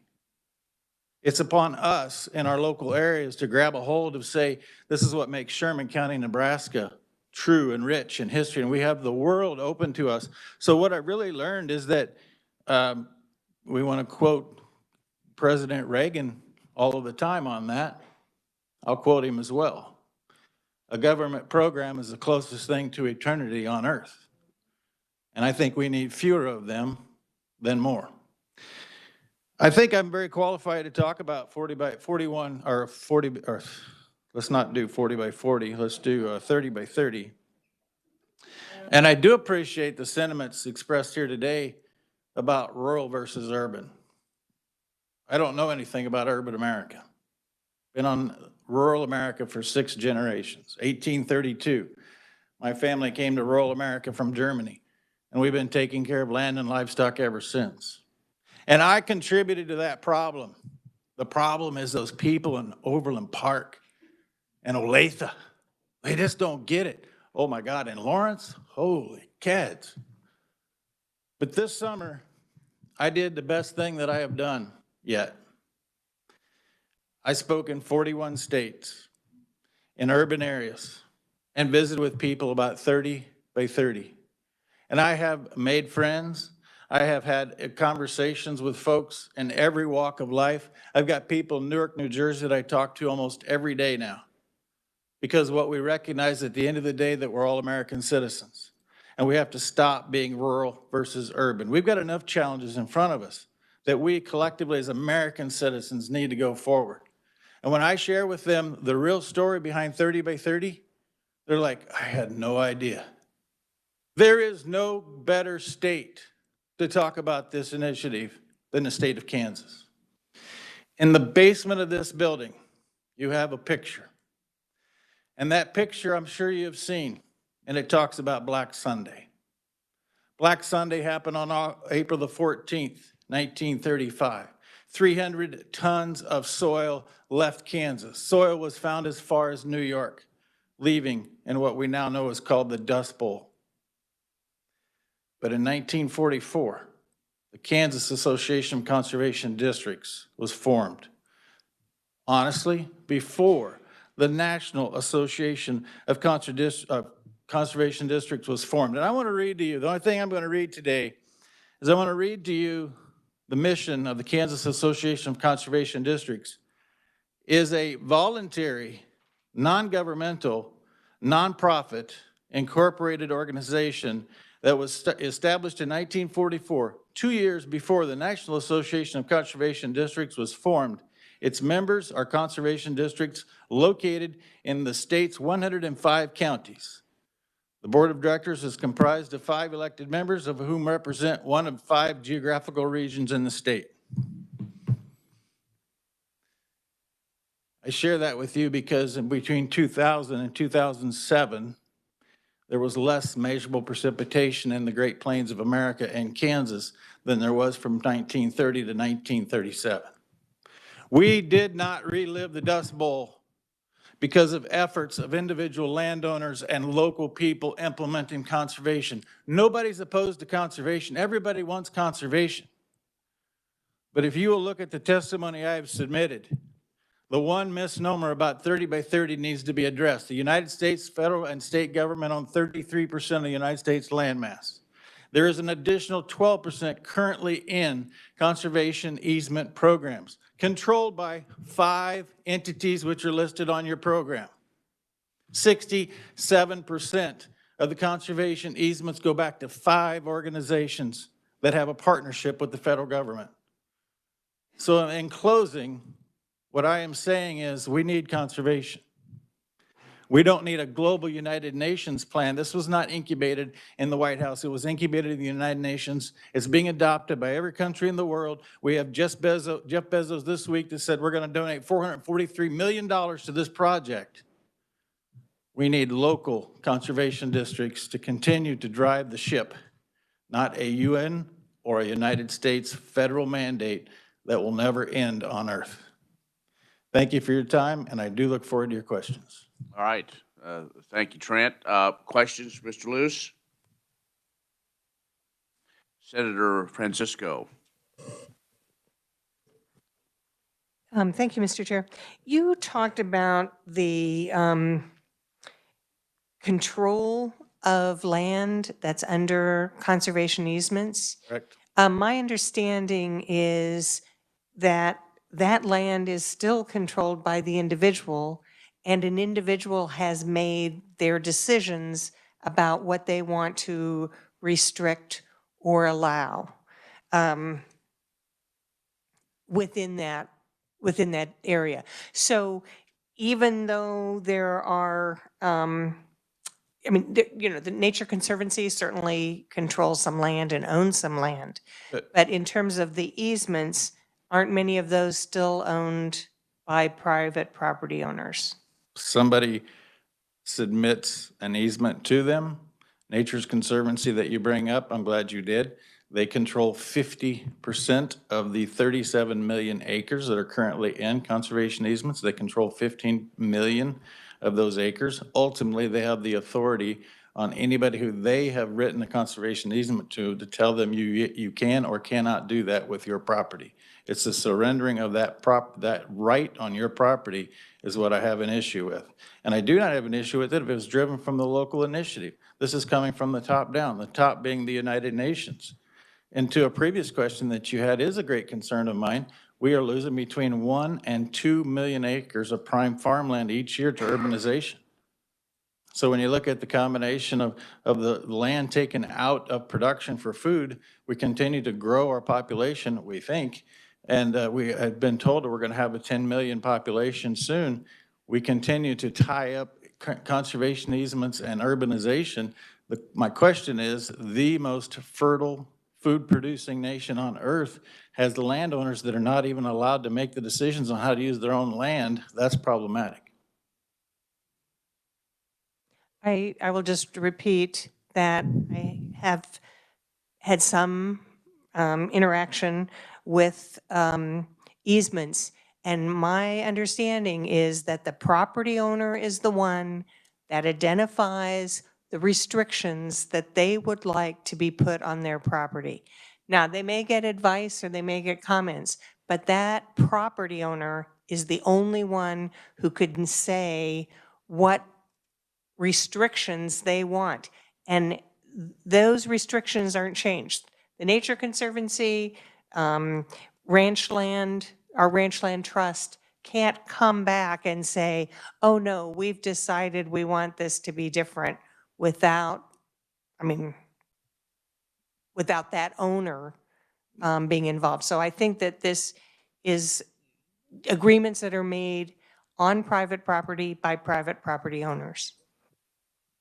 I would agree with that, Senator. I did not mean to say anything other than the contrary. At the beginning of those agreements on those easements, those determine, and typically they are for perpetuity, as was previously mentioned, the development rights or whatever the case may be. Representative Blex. Thank you, Mr. Chair, and thank you, Mr. Luce. I enjoy your column, and I read that quite well. And I agree 100% with you. But just for clarification, and I think it got clarified, I worked for Kansas Fish and Game for a lot of years, and when, in the 80s, when farming was really tough, FMHA made some loans to some producers that end up losing it. And Fish and Game, they lost the land. They just couldn't pay for it. Fish and Game at that time had some property, took some easements on that property with restrictions that they could or could not do. And that was a process through default, and something simple that looks simple to anybody. If you own the property, I heat with wood, can I go cut firewood? Well, no, they had a restriction, you couldn't cut timber. And so the senator is correct. The landowner still pays taxes. And I am a big duck hunter. And I considered enrolling some property that I had. I didn't have access. It was right along a creek. It had hydric soil. And super duck hunting would have been a good marsh. I spent a lifetime building duck marshes, so I know how to do it. And I thought about enrolling it in what used to be the old WRP, Wetland Reserve Program. Federal government is good at changing names. Then it went to WRE, Wetland Reserve Easement, and now it's ACEP, agricultural or whatever, just conservation easements in general. And I thought about it a lot. And they would have come in and paid me a good price, more than it was worth, land, bought it. And basically I could have laughed all the way to the bank. They would have built my marsh. They would have seeded it down to native grass. I would have had a good conservation program, and I could have enjoyed hunting ducks with my grandkids. However, I could not drive my four-wheeler across it. I could not put a deer stand on it without a compatible use agreement from the NRCS, who is the easement holder on that. So I think a big goal that we need to do is to educate landowners. Because of my experience, and a lot of landowners were greedy, and they enrolled their land fence row to fence row, and then found out a local NRCS district conservationist wouldn't allow them to drive their truck on there because it was technically they'd sold their rights. And so that created a problem. Now, if they'd been smart, they'd said, well, I won't sell it all, give me a 30-foot right-of-way, and not got paid for, and I could have still went in there and cut wood on the timber. So education is very important, because when you deal with the federal government, you better look at everything. And the bottom line is, I chose not to do it. I will personally finance my own wetland marsh, so I will not have government intrusion, somebody telling me what to do. But I won't be able to laugh all the way to the bank, because I know people that have sold that land. They now have a second house on Grand Lake, and basically you sell your rights. And so that is a huge issue, and it is permanent. And then in the case with the other conservation easements, you know, there's a lot of restrictions, but I can be involved with writing the restrictions that I want as a landowner. And I certainly support what you're saying. I'm not for any mandatory taking. And this program scares the heck out of me, even though I'm a strong conservationist. I was district chair of a conservation district for 10 years. So I understand the conservation thing. So I appreciate you bringing that up. And that's kind of my comments on the system. And I've worked with it. Thank you, sir. I did want to just add, because I've heard it repeated 2 days, time and time again. And as someone who's been vocal about this in the country as much as anybody, I want to make sure that I'm clear. I understand that the National Heritage Area is not tied to 30 by 30. My concern, and I have shared this everywhere, is that if you ever have taken EQIP funds, if you have anything that's in CRP, if you are in a National Heritage Area, there is a precursor there that you're going to get a knock on the door and say, you qualify to be a part of our mandatory conservation easement program. That's the only thing that I've said about that, knowing that they are clearly a delineation between the two, but I perceive it as a precursor to you're in trouble for the future if you've ever been a part of a government program. And I would agree with that. I mean, I've been involved in government programs, and certainly I've heard that. I don't know if it's true. It certainly is a dark cloud looming up in the horizon, and I hope it's not. This is still America. This is still Kansas, and we certainly need to fight for what we believe in our private rights. Thank you. Thank you, Mr. Chair. Senator Francisco. Thank you, Mr. Chair. Mr. Lewis, why did you use the word mandatory when you talked about the 30 by 30 program? You know, everything we've heard these last 2 days has been that it's voluntary programs, that I'm not aware of any mandates. Can you point that out in the 30 by 30? No, I cannot. It does not exist. But I can also point out to you that it says it will own land in each county.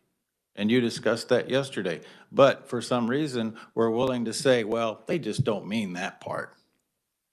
I don't buy that. And there is a commitment globally that started in the United Nations to have 30 by 30. And the reason that provision is in that clause is that if by 2029 it has not happened, they will mandatory come and take land in each county. You can see the writing on the wall.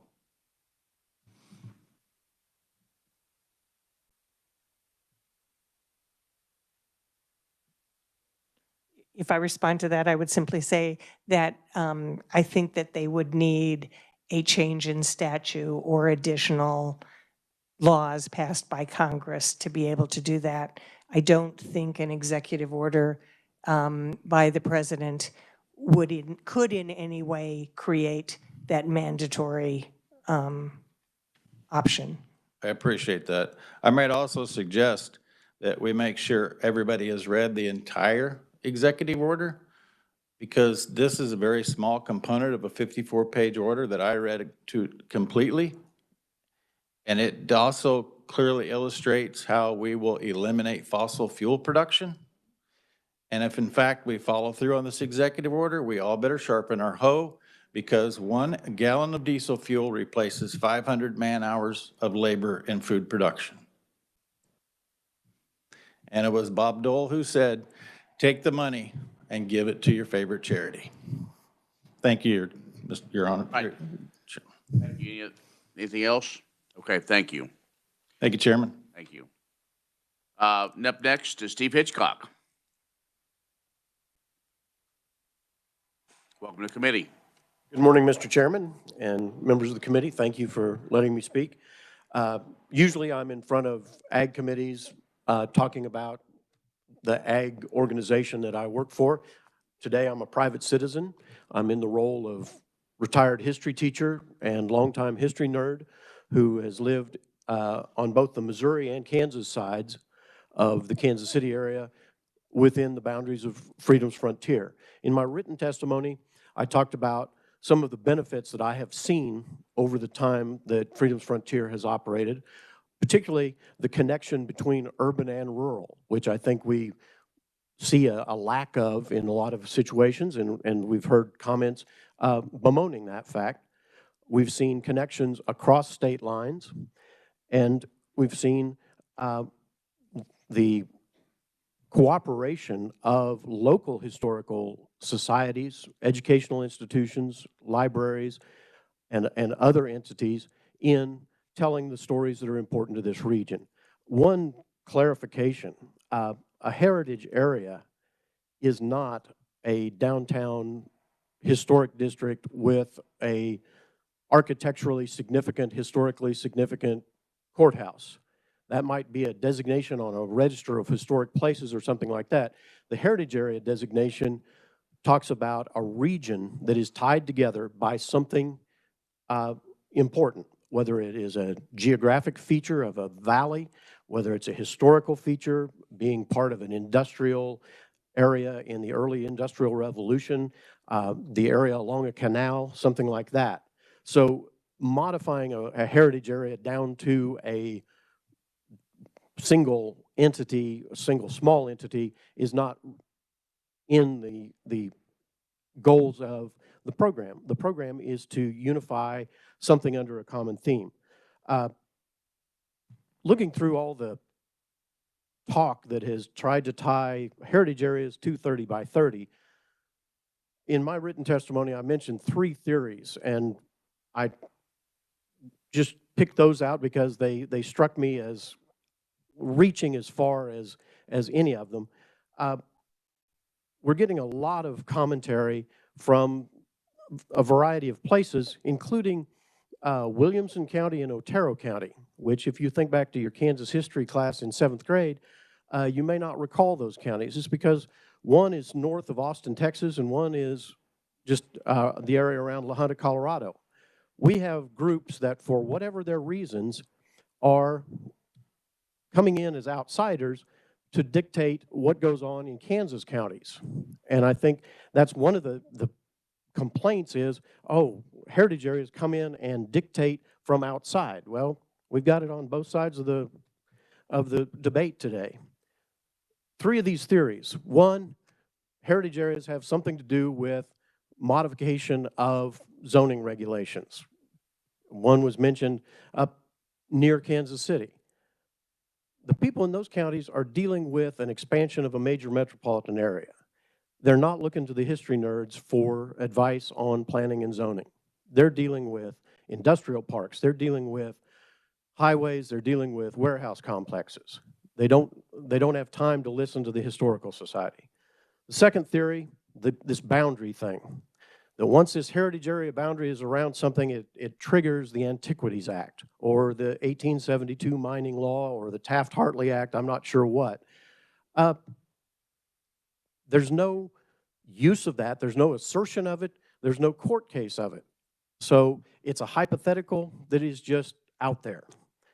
The third one that's floating around, national heritage areas get turned into national parks. Out of 55 heritage areas, they use 3 examples. Those 3 examples are places that have national historic sites and national heritage areas that share part of a name.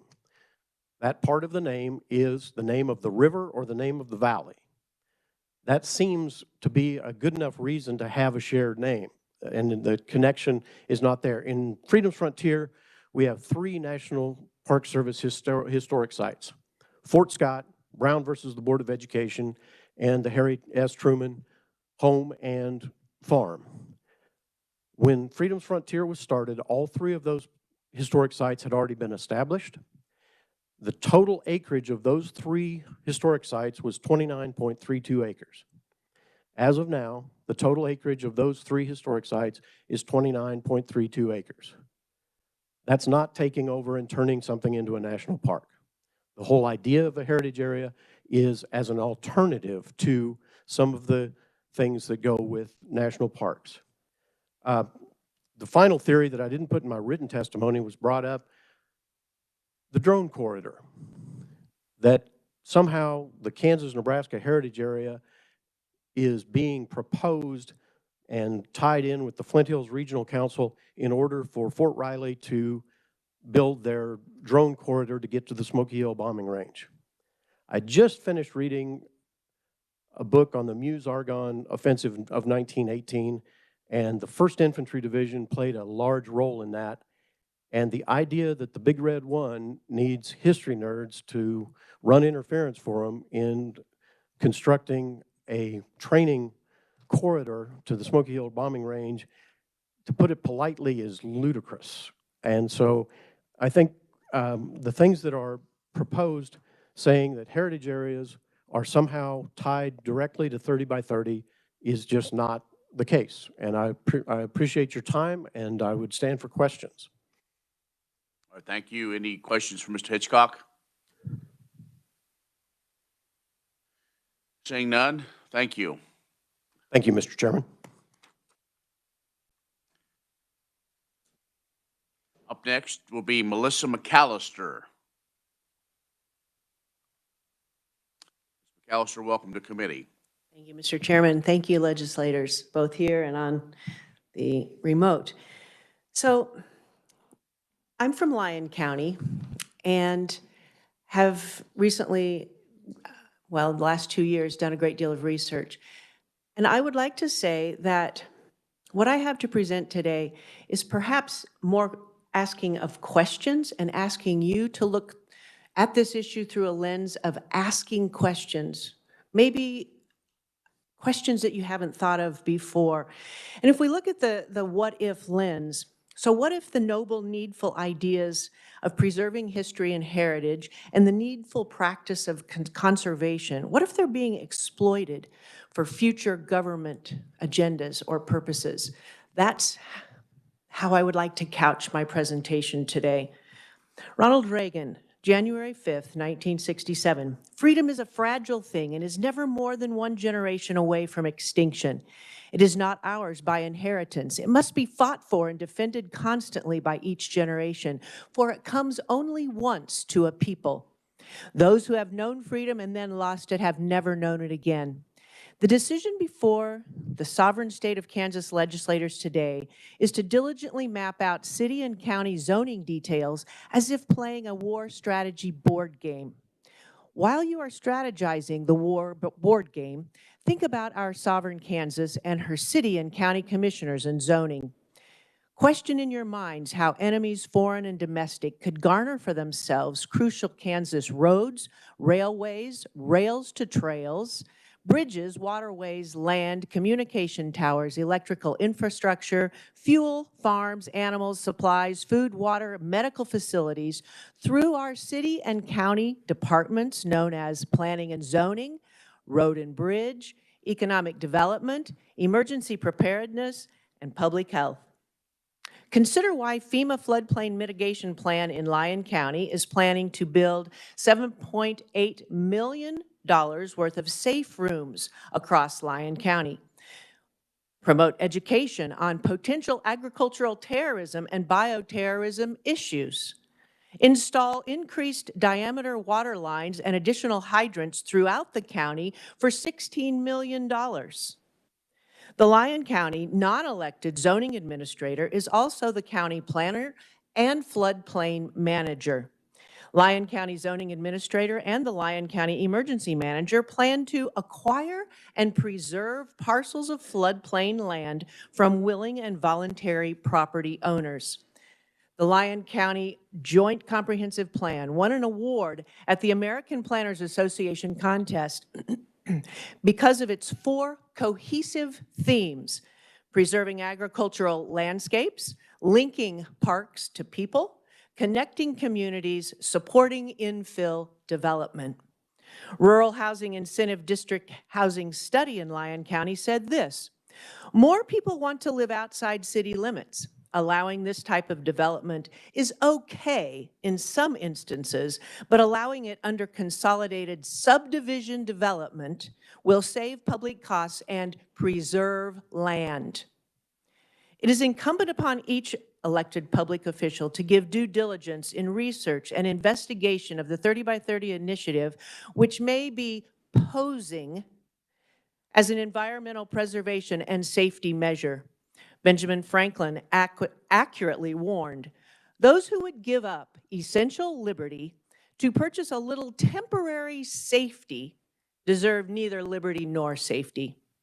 How will you keep liberty alive in Kansas for your progeny if you don't take swift and strategic measures to stop city and county commissioners from abusing home rule, abusing interlocal agreements, violating state statutes, refusing to show records of grant funding, and refusing forensic audits of elections?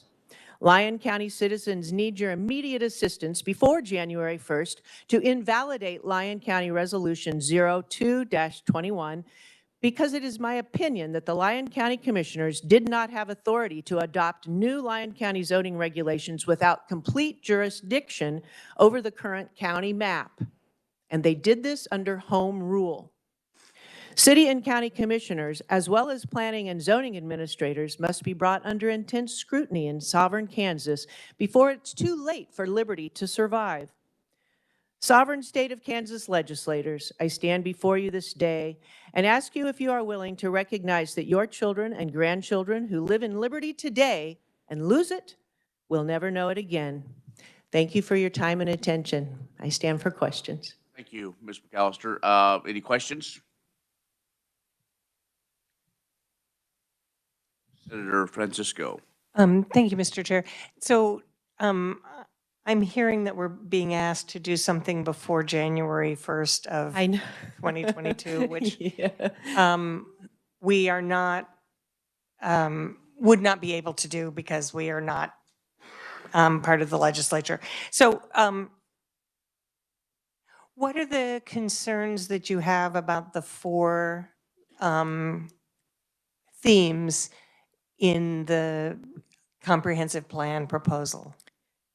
So this is a large book, many pages, governing our county now.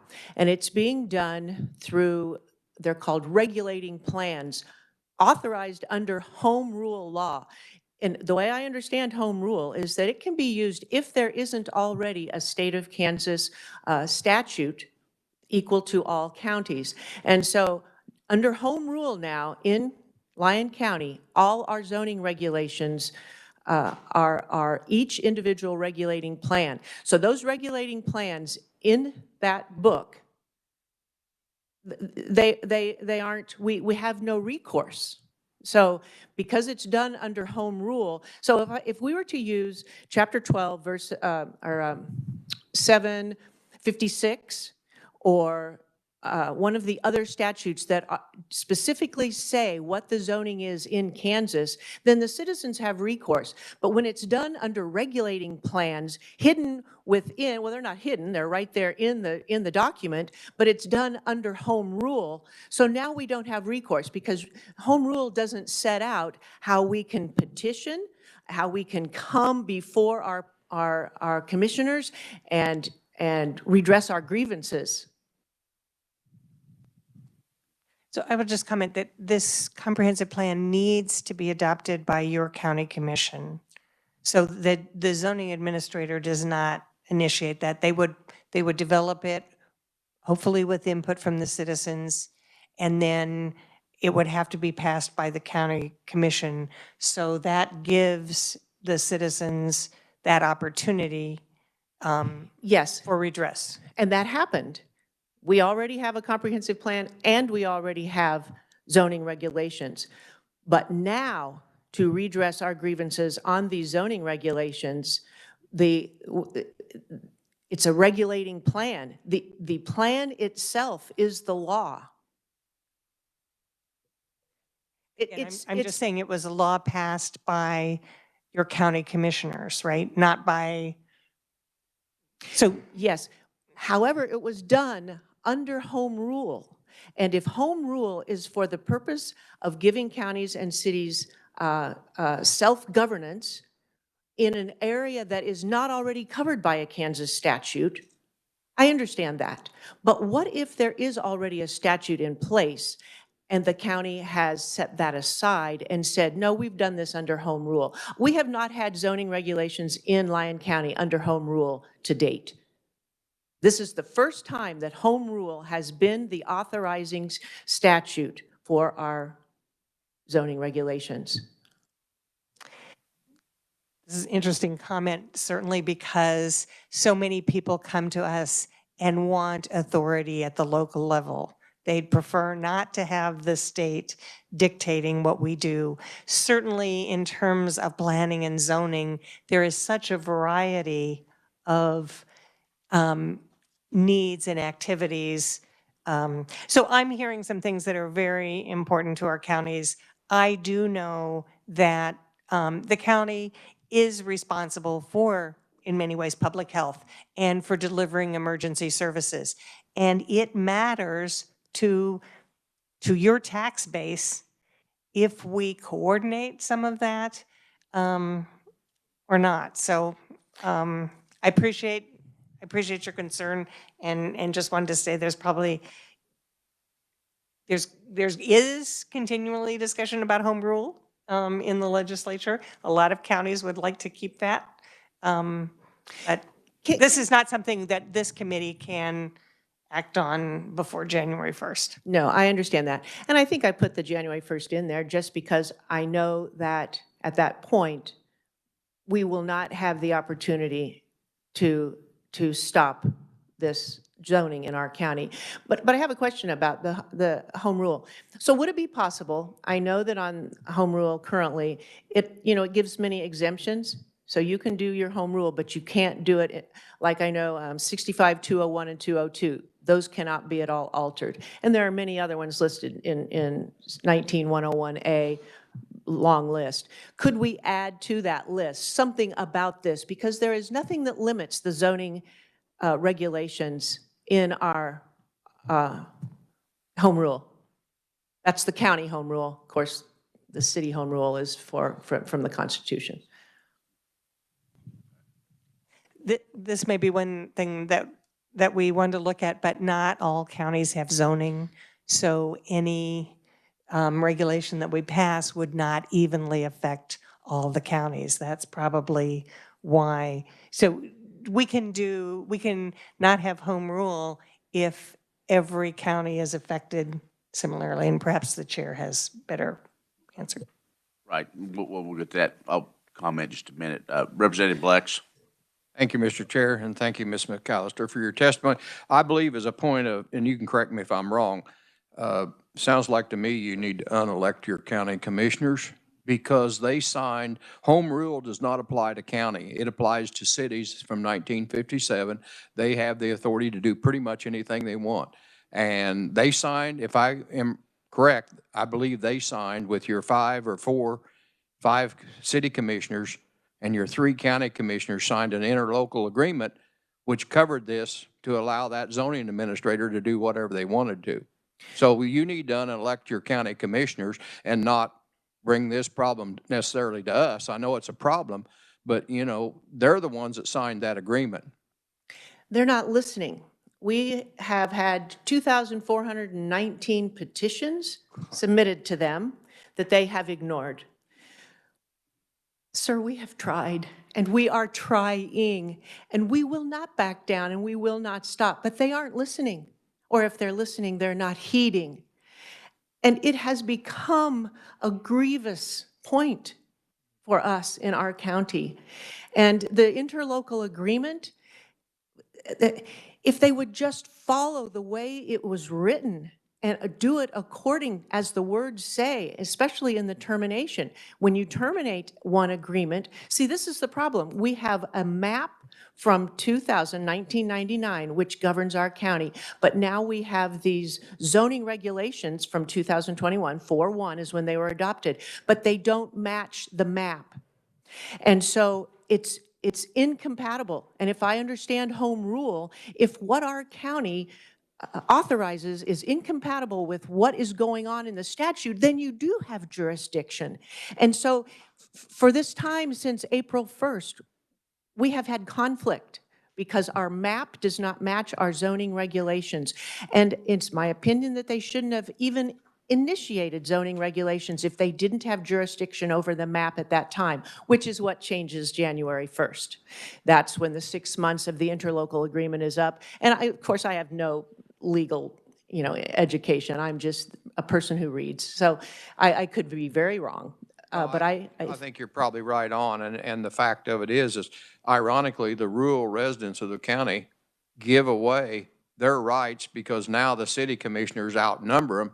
And they can pretty well control, when they sign this interlocal agreement, they pretty well control what happens, and they basically sign their life away to that zoning administrator. It's just sad, but yeah, that's I appreciate exactly your right. involvement. Thank you, Mr. Chair. Yeah, thank you. Thank you. Anything else?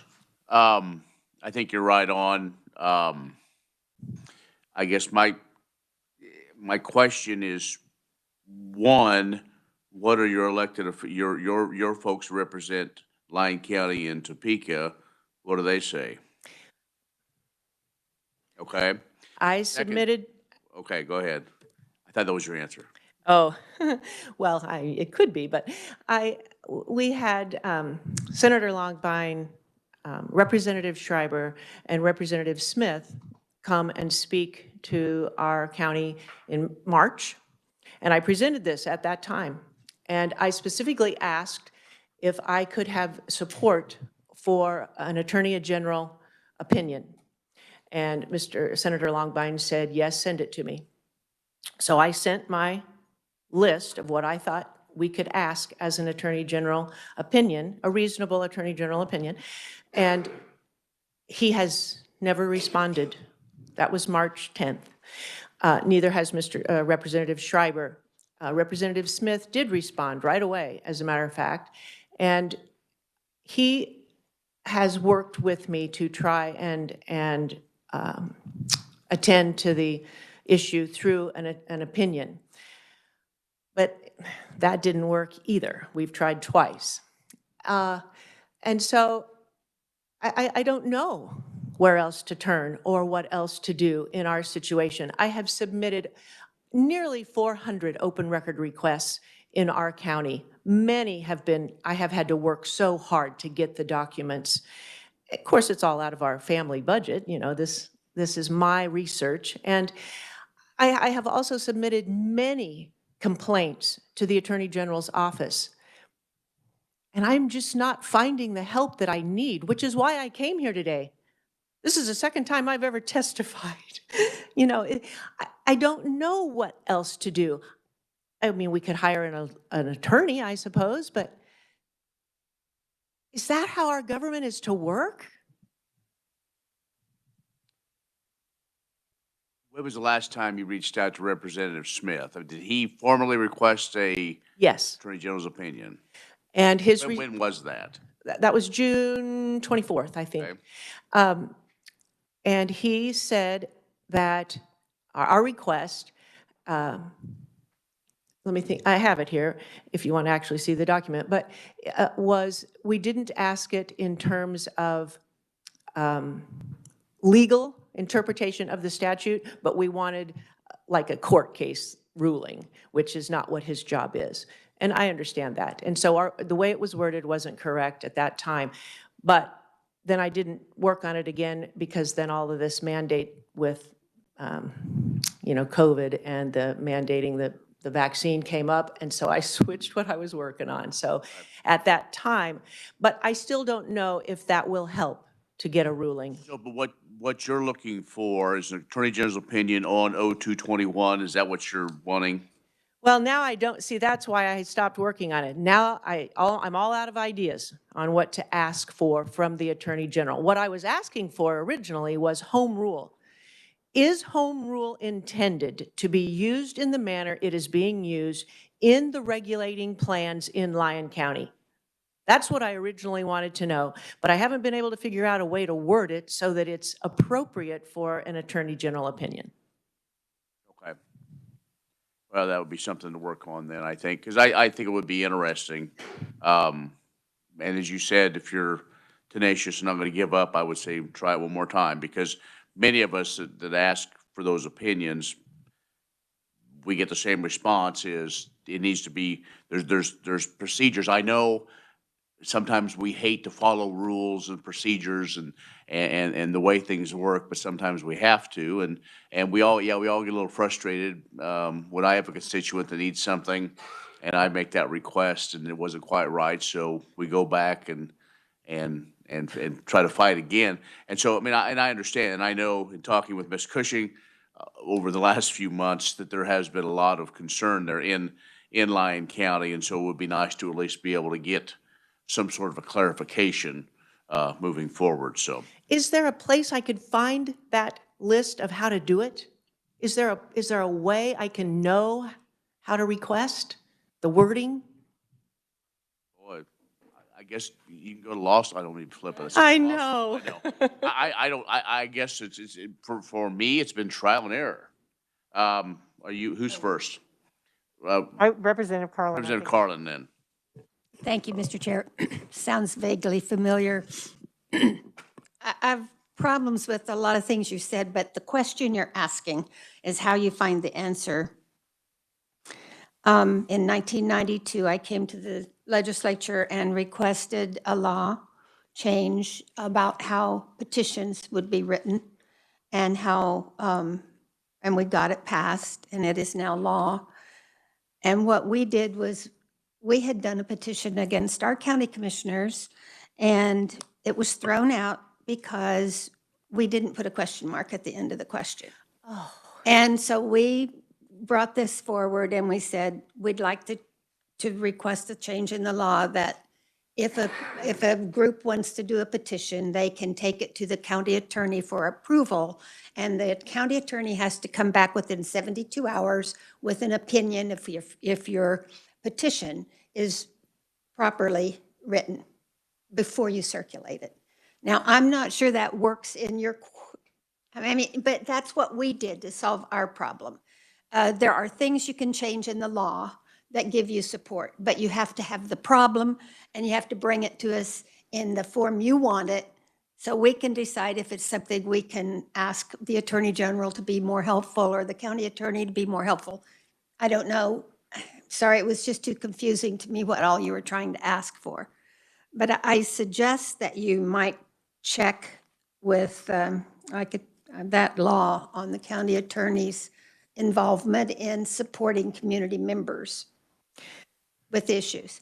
Another point I would make, when we did the land use plan in 1994, when I was on the city commission, and it was a city land use plan, but everything that is in that land use plan has to be, anytime a citizen wants to develop or do something within that plan, it goes to the planning board for approval. So I might be wrong at the time, and I think it's still working that way in our county or in our city. If there's something you want to do with an area that is zoned a particular way in the land use plan, you can take it to the planning board. The county has a planning board, the city has a planning board, and you can ask for revisions to that. If you want a 25-foot setback instead of a 15 or whatever, you can ask the planning board to approve those things one thing at a time. Right, and that's statute 12747, and that's how they have done these, both the comprehensive plan and then the zoning regulations. They took it as all over the county. And so instead of just one thing at a time, they have amended the whole thing and have completely changed it. That is common. Yes, but they have changed it from land use to form-based. And that's what these regulating plans are. It isn't land use anymore. It's a regulating plan according to the districts. And my suspicion is it's very closely tied to the Rural Housing Incentive District. So 125242 for 44, 125244, because, and the reason I say that is because this statute, this resolution, the 0221 that we have two versions of it. We have the old version, and then a week later we have the new version. The old version didn't allow for a 60-day waiting period. And so I asked the county attorney, I've talked to him many times, why the 60 days? What statute is requiring you to have 60 days? He wouldn't tell me. I submitted open records. Why the 60 days? So that we could know what petition to use, so we could know what question mark to put at what place. But we weren't told. I was not ever given or could figure out what 60 days that came from. So it could have come from the city home rule, which is the Kansas Constitution, but this was for unincorporated counties, so that didn't apply. And the only other thing that could have applied is the Rural Housing Incentive District, which allows for a 60-day waiting period. So maybe that's what it is. I still don't know. It seems to me that the citizens of Lyon County should be given the respect of at least knowing what statutes our resolutions are being written under. Like, again, I'm just confused about your question, but the 60 days is common. In our city government, we have 60 days. Anytime there's an ordinance presented, you have 60 days before it goes into effect. That allows for a first reading and then 2 weeks later, a second reading and how many readings, so the public is made aware and has time to get informed. That's why they have a 60-day, but I don't even know if it applies in your case. I'm sorry. You've given me too many numbers, and I'm trying to remember what it says in that number, and I can't do that in this time frame. I'm trying to get the gist of what you're saying, but if you can outline a specific need in your county that would affect the whole state and everybody would benefit from, you can bring that in the form of a bill, and we can look at it. And thank you, Mr. Chair, and thank you. Thank you, Mr. Chair. I know that the whole question of home rule is difficult to understand. So my understanding is, and the reviser can help me with this, that is it cities that have the constitutional home rule, and then counties have home rule, but it's not in the Constitution. Is that correct? So I just want to make sure that, I think we indicated that it was cities, and I've been confused about that before. It's cities that have it in the Constitution. Other comments, questions? Seeing none, Ms. McAllister, thank you for being here. Thank you very much. Okay, we're going to keep pushing forward. I think we're still in pretty good time.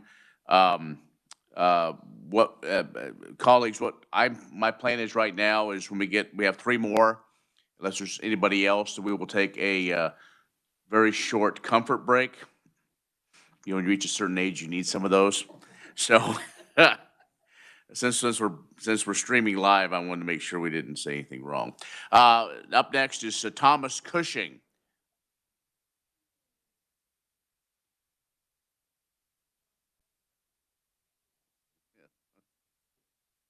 Mr. Cushing, thanks for being here and welcome to committee.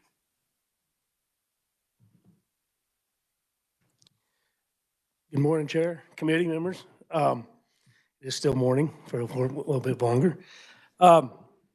Just a little bit about myself. I am from Lyon County. Angel Cushing is my wife. We moved here almost 12 years ago and made Lyon County and Kansas our home. But prior to that, I spent 25 years in the military traveling all around. And as a member of the military, I got to understand the federal government and how the government operates.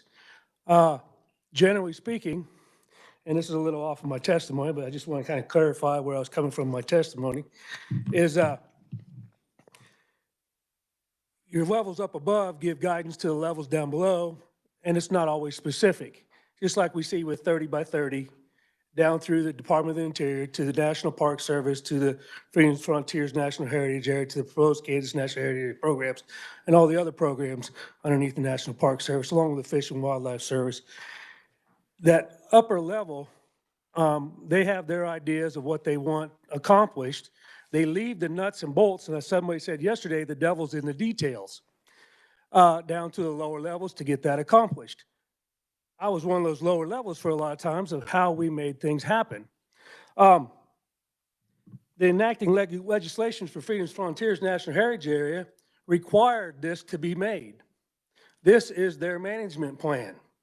I have read this. I don't think very many of the members of trustees have actually read it because it's been sitting on the shelf, because a lot of the stuff in there they have not done. But just because they have not done it does not mean that it can't be enforced later on down the road. So what I'm trying to say is, and I might be doing this in a roundabout way, is just because they have not done something to this point does not mean that going forward that cannot happen or won't happen. And what I mean by that is, in this management plan, it talks about exactly how I wrote it, advocating for the adoption of local preservation ordinances and conservation plans. Just because they have not done that does not mean that it's not in their plan and that can't be enforced. The current federal legislation in place to put the National Park Service in charge of, with more jurisdiction over the national heritage areas. And that's in my written testimony. So what I'm trying to really say is, just because something hasn't happened to this point doesn't mean that the statutes, the means, and the laws and the regulations aren't already there for it to happen.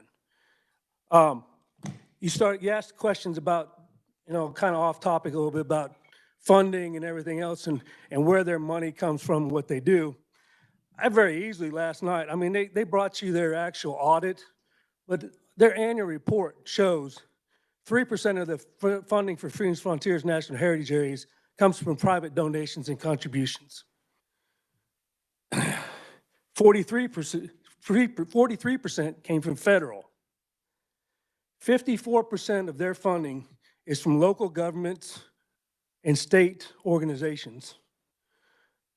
When it talked about being, in the initial legislation that enacted back when President Reagan signed them, Freedom National Heritage Areas, they talked about it in those initial laws that they should become self-sustaining after 15 years. 3% of their budget is from local donations. I'm on a National Historic Board. Well, not national, on a local historic board in our county. We don't get any money from Freedom Frontiers National Heritage Area, but we have worked hard within ourselves at the local level to improve what we, the museum that we have and what we've done. There's grant money out there. It's just a matter of us being able to take the time and do it. We don't always need a pass-through agency to get us more money from the federal government. And when you're talking about the boundaries, that map, that's in the law, that enabling legislation. They had to develop that map. That boundary was put in place by Congress. There was 3 years ago, there were 7 other counties that wanted to become part of Freedom's Frontiers National Heritage Area. They could not. They couldn't opt in because that boundary is set by Congress. Just like they talk about the opt-out, you can opt out all you want, but you're still within that boundary that's been set by Congress. So it's not really an opt-in. When they set that boundary, Congress sets that boundary, that creates jurisdiction. I understand jurisdiction from being in the military. Our military laws and regulations are all about jurisdiction and responsibility and what you fall underneath. And like I'm saying is, it's already here. Conservation and preservation is 90% of this management plan.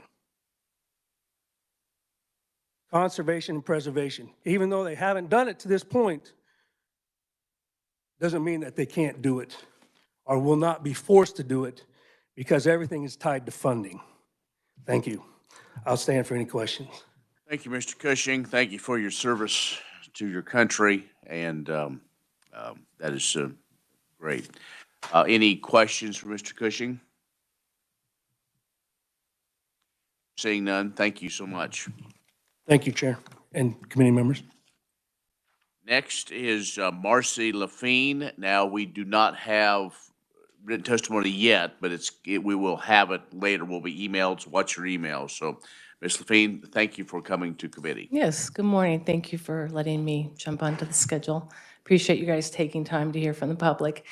My name is Marcy Lafine. I'm from Andover, Kansas, which is in Butler County. And I didn't really plan to come up here, but I was watching online yesterday and was getting more and more concerned. So I drove up to Topeka. I've been up in Topeka more times than I can count, I think, this year. And just the communication. I am a person who's very concerned for our country. I'm very concerned we've lost our plumb line. Our plumb line's our Constitution,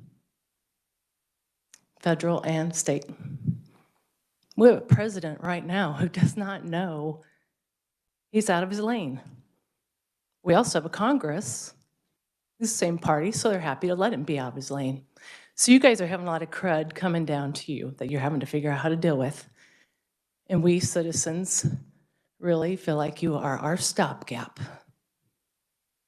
Like Ms. McAllister spoke of, we're seeing this stuff erupting everywhere, and we keep being told as citizens, get a lawyer and fight. My goodness. I've actually done that on my city level. And you know what? When you're fighting a city, the precedence is it's a municipality, and there's like only 2 times that citizens have ever won. Okay? We spent tens of thousands of dollars, and our lawyer wrote off the rest because he thought it was a worthy cause to fight. We can't lawyer up. This cannot be how government goes. And guess what, guys? Look at the Constitution, the federal Constitution. The biggest article is for the legislature. The judiciary branch part is so small.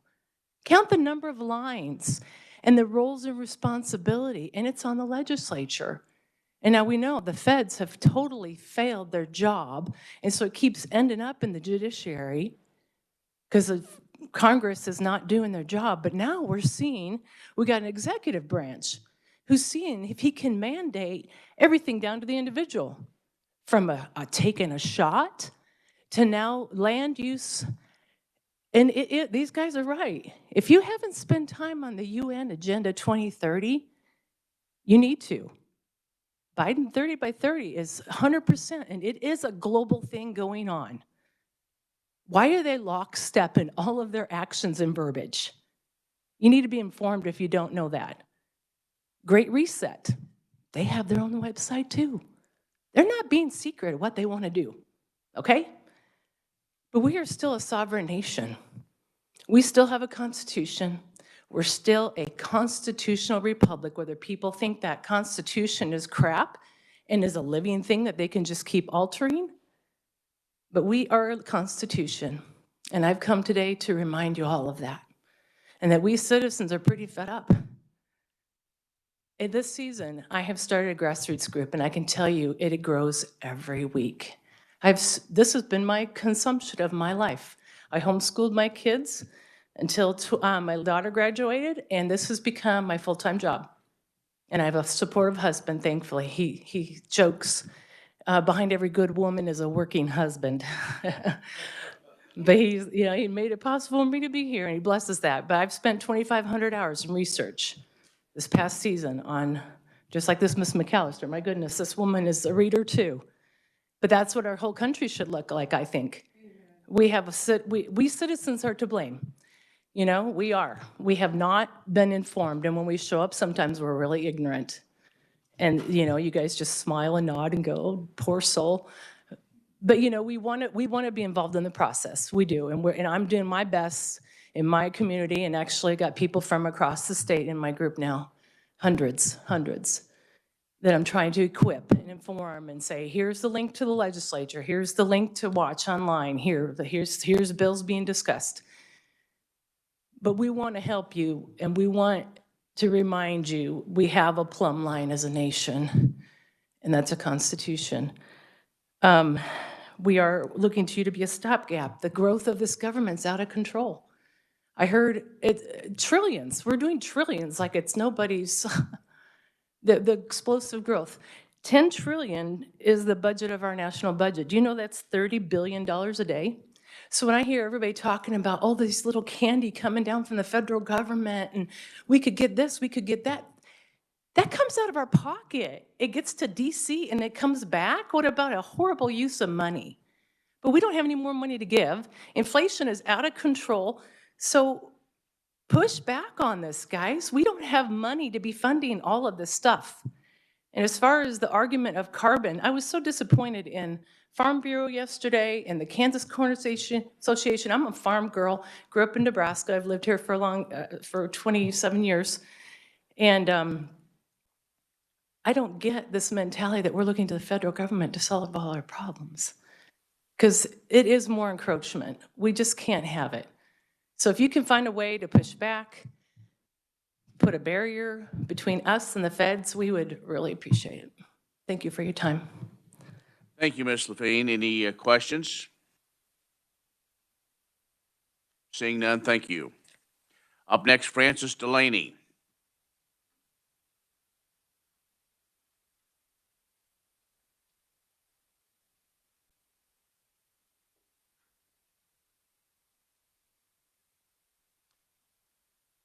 Ms. Delaney, welcome to committee. Thank you. I actually wasn't planning on coming here and talking, because I am a very nervous person around people. But this morning I got up and I was thinking about what's going on here with these meetings. I mean, I listened all day yesterday as much as I could. I had to go to work, but all morning I listened to the meetings. I don't know that everything was totally addressed from 11:30 yesterday morning on. I'm a farmer. I'm an only child. I inherited my farm from my folks. My grandparents had it before me. I'm proud to be a farmer. I'm not educated. I don't know. In the meetings here, you all have your sections, your chapters, everything that went into what this meeting is about, what you as legislature, senators go through. What I'm saying here is I'm a farmer. I speak for all of my fellow neighbors that couldn't be here. We like farming. This meeting, I've heard a lot about money. I've heard a lot about all the different things that need to be changed and what we should do to change it. Remember, we're farmers. Again, a farmer, yeah, a dirt farmer. I work with my dad's old 20 John Deere tractor. You guys have got a statement from me, a testimony that I wrote because I wasn't sure I'd be here. But I don't buy brand new equipment. I don't have a fancy crop. We was lucky to break even on our milo crop this year.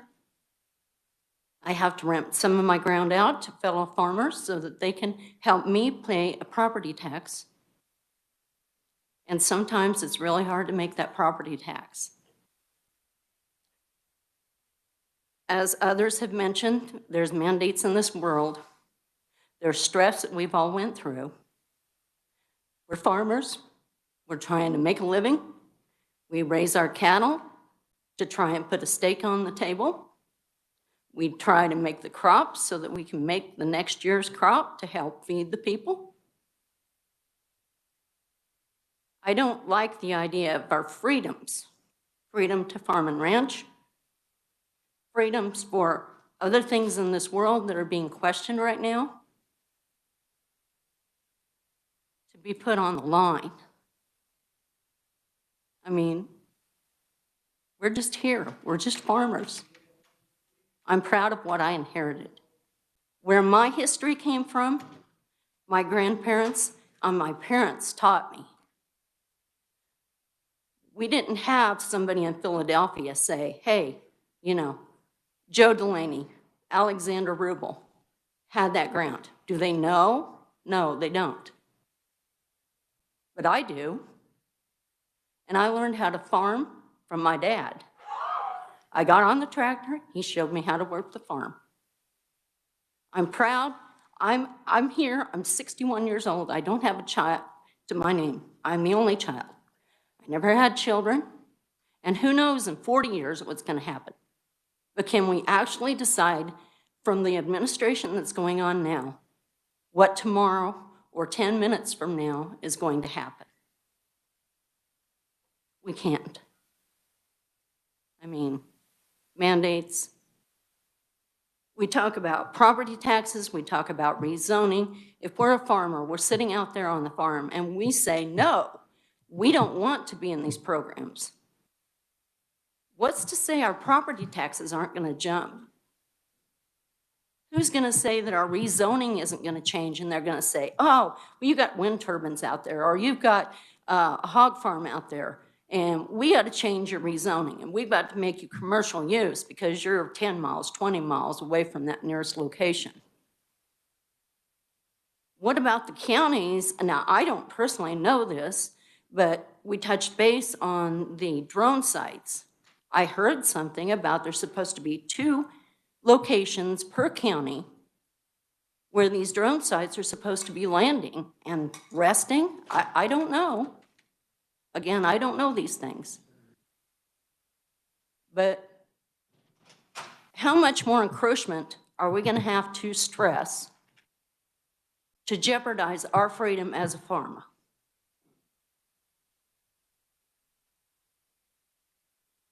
I don't know what else to say. I'm just saying we need to take a look beyond what the box is. We need to look outside of the box. We need to look at the programs. They change, the names change. From year to year, things change. But tomorrow it could change too. And I have been a little nervous. Thank you very much for listening. Mr. Delaney, you did fine. I appreciate the heartfelt comments, and that means as much as anything that was written. And you know, to hear from somebody on the land you'll probably be the one that'll make the impact of this whole hearing. So I thank you for your courage and for your commitment to being here and to learn, to listen, and to bring your perspective. So any questions? Senator Francisco. Thank you, Mr. Chair. I too appreciate your being here and coming. You've talked generally about freedoms. Are there any, I mean, what are the freedoms that you are concerned about that a voluntary program would limit for you? So if it was voluntary, then that would be my choice.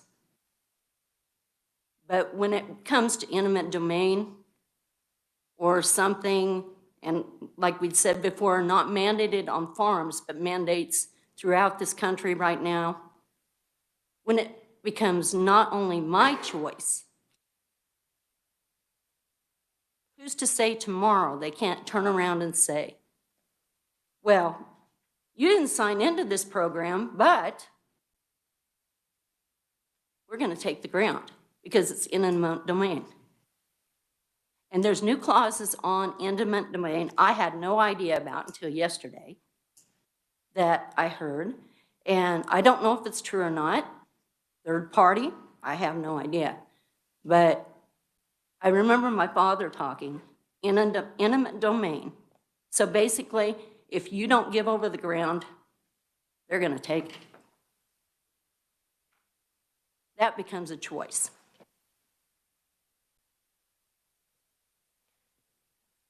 I'll just say, I appreciate that concern, and I think everyone on this committee is wanting to make sure that this is a voluntary program.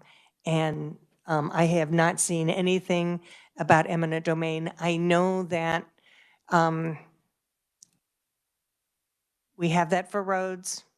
We have that for some utilities. So I can't promise you that eminent domain won't be used, but I don't see anything in our discussion of 3030 that would have any effect or any expansion on that. At this point, you might not, but. But we are talking about what we have. We can worry about what other people might do. So the best thing we can do is elect people that we believe will help us. That's how we govern. And, you know, something that happens can also be undone. So if the public is concerned, I'm sure that changes can be made. Representative Carlin. Thank you, Mr. Chair. And this is not for you to answer, but a question I have is I've worked with eminent domain law. I've worked with it in our city government. I've worked at the state level. I've helped write a law to protect farmland from eminent domain for economic development purposes for other people. That was the bill that I worked on.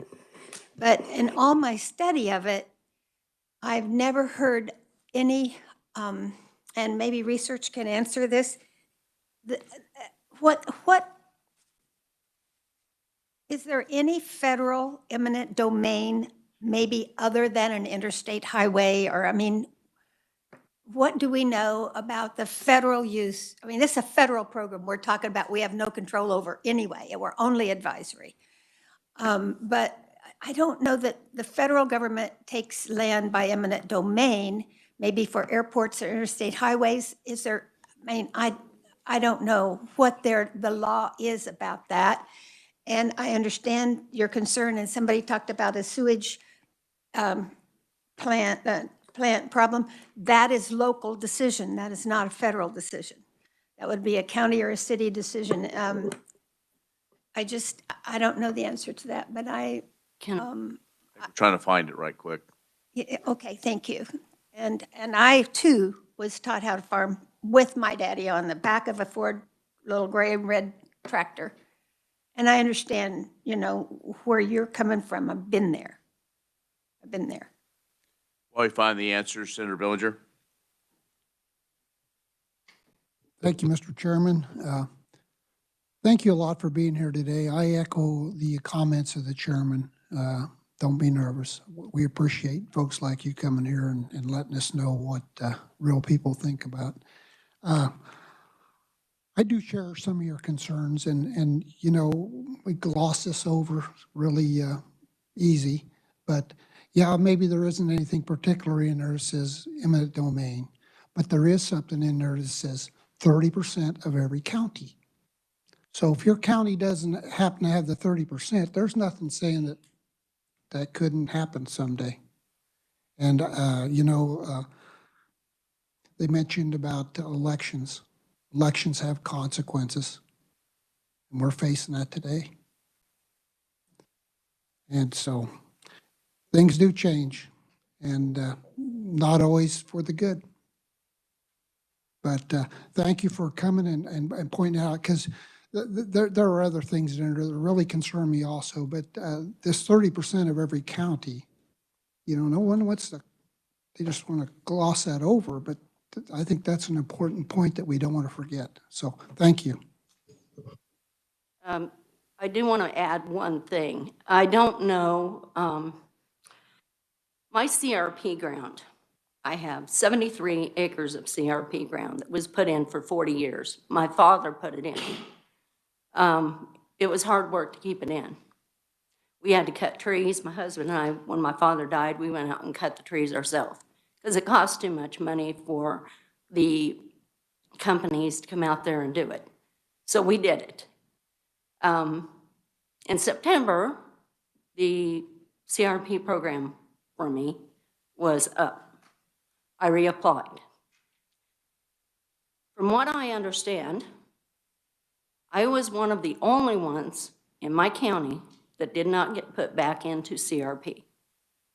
Now, I don't have those figures. I'm not with the USDA office. I don't know anything about why, only the fact that we worked hard to put it back into CRP. At the point that I was filling out all of the forms to put this back in, this Kansas-Nebraska Heritage came about. The 30 by 30 came about. And I fought long and hard with decisions on whether to do this. Put my name on the contract and went ahead and submitted it in. And getting a little off base, I had to pray to a higher power to make the decision for me, because it was hard. I didn't know whether these programs, when you sign into them, the little tiny clauses on the bottom about who can come on your ground, who can do carbon quality testing, who can do this. With new administration, things changing, what did that exactly mean?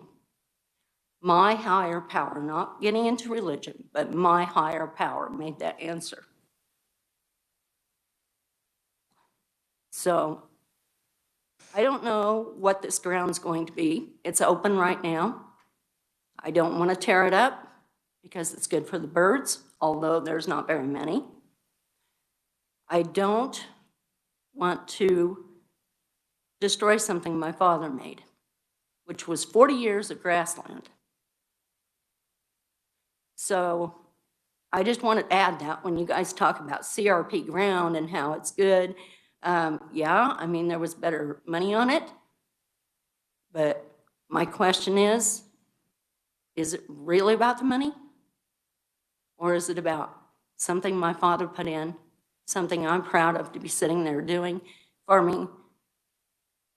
I'm very happy that God made that decision for me. Now I've got to make a further decision. And I don't want somebody coming in and telling me what to do, when to do it, and how to do it. All right. Again, thank you so much for being here, Mr. Laney. So we have one more that's scheduled to speak, and so we're just going to go ahead and keep going. Angelina Lawson.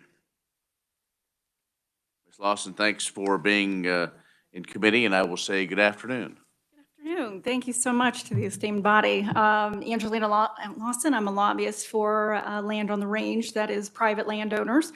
My background is in land specialist to assess the highest and best use of the land for the market value it can produce.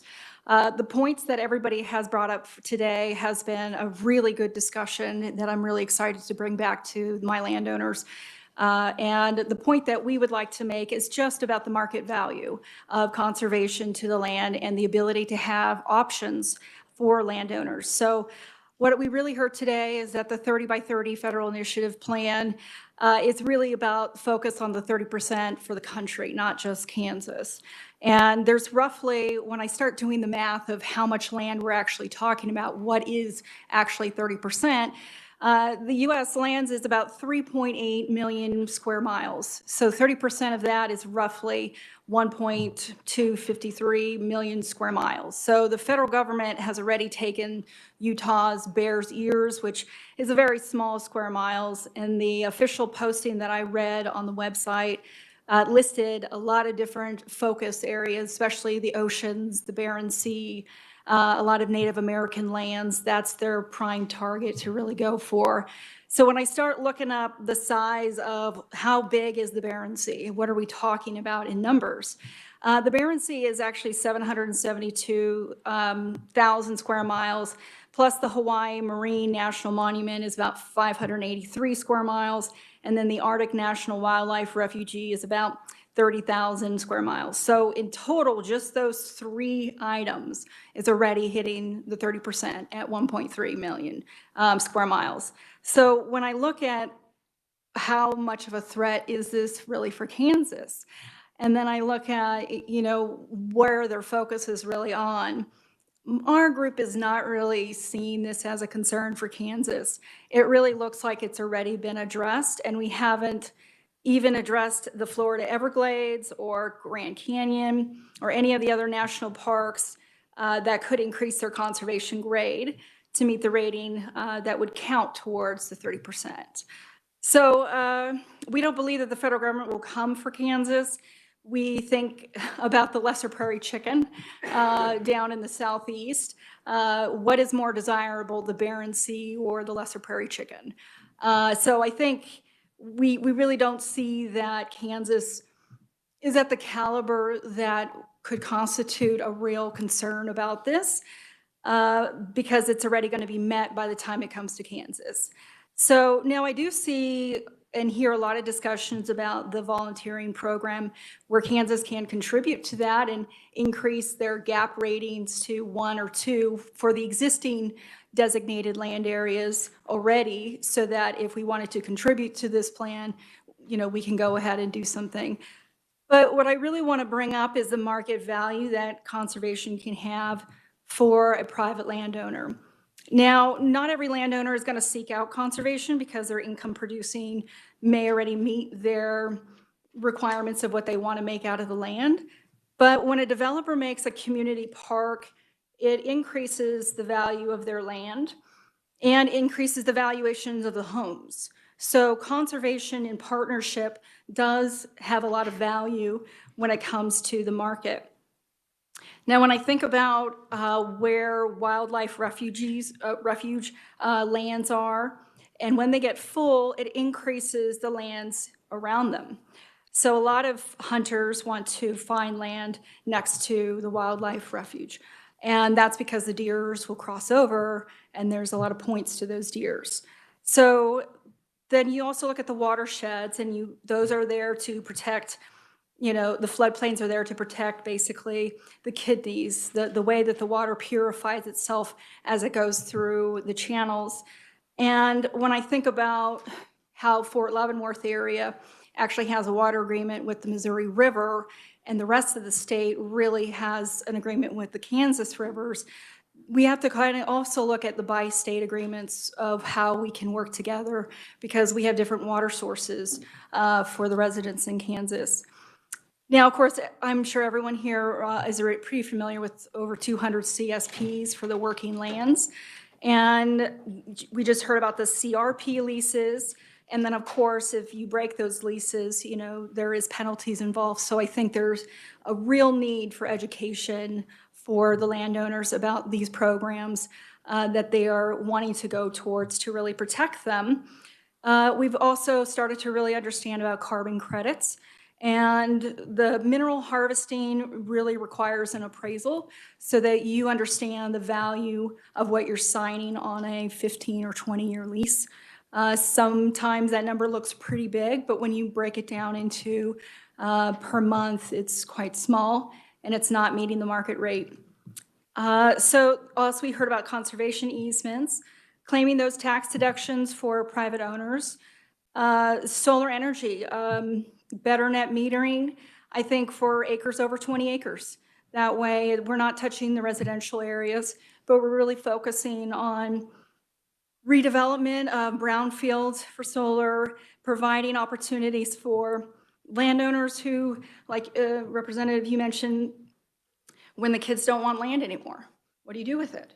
Well, that's a legacy that over time, as the rural starts emptying out, you're losing value of that land.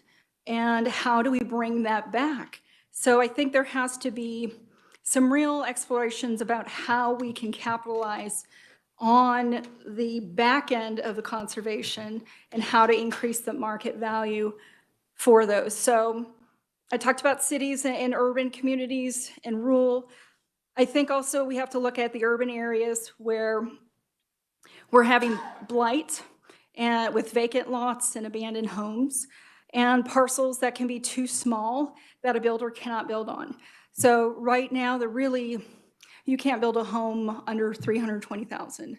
So what do communities do where the household income doesn't even meet that? So there has to be options for that landowner who may be an investor or a piece of land that's been there for generations. There has to be options that they can enroll in some kind of program. And could conservation be something like this? So counties can create land banks with several federal programs to help them out. Now, I'm not seeing a lot of land banks throughout Kansas, and that's quite a shame because there's a lot of vacant lands through taxation, having to reclaim that land back, that I think if developers and investors or anybody who wants to buy land knew about that, that could be something that could revitalize a lot of the rural areas. So the other option is if we hold out. For example, there was a landowner who had about 40 acres in the heart of the metro, and he was going to be the last stand. The problem with the last stand is that the city comes in around you and you lose land. So he had a city council over election cycles, because local elections matter, had done a land use plan where they were going to put a 4-lane road through the back 20. He didn't know about that because the government works, you should have known. There is no notification going out, you should have known.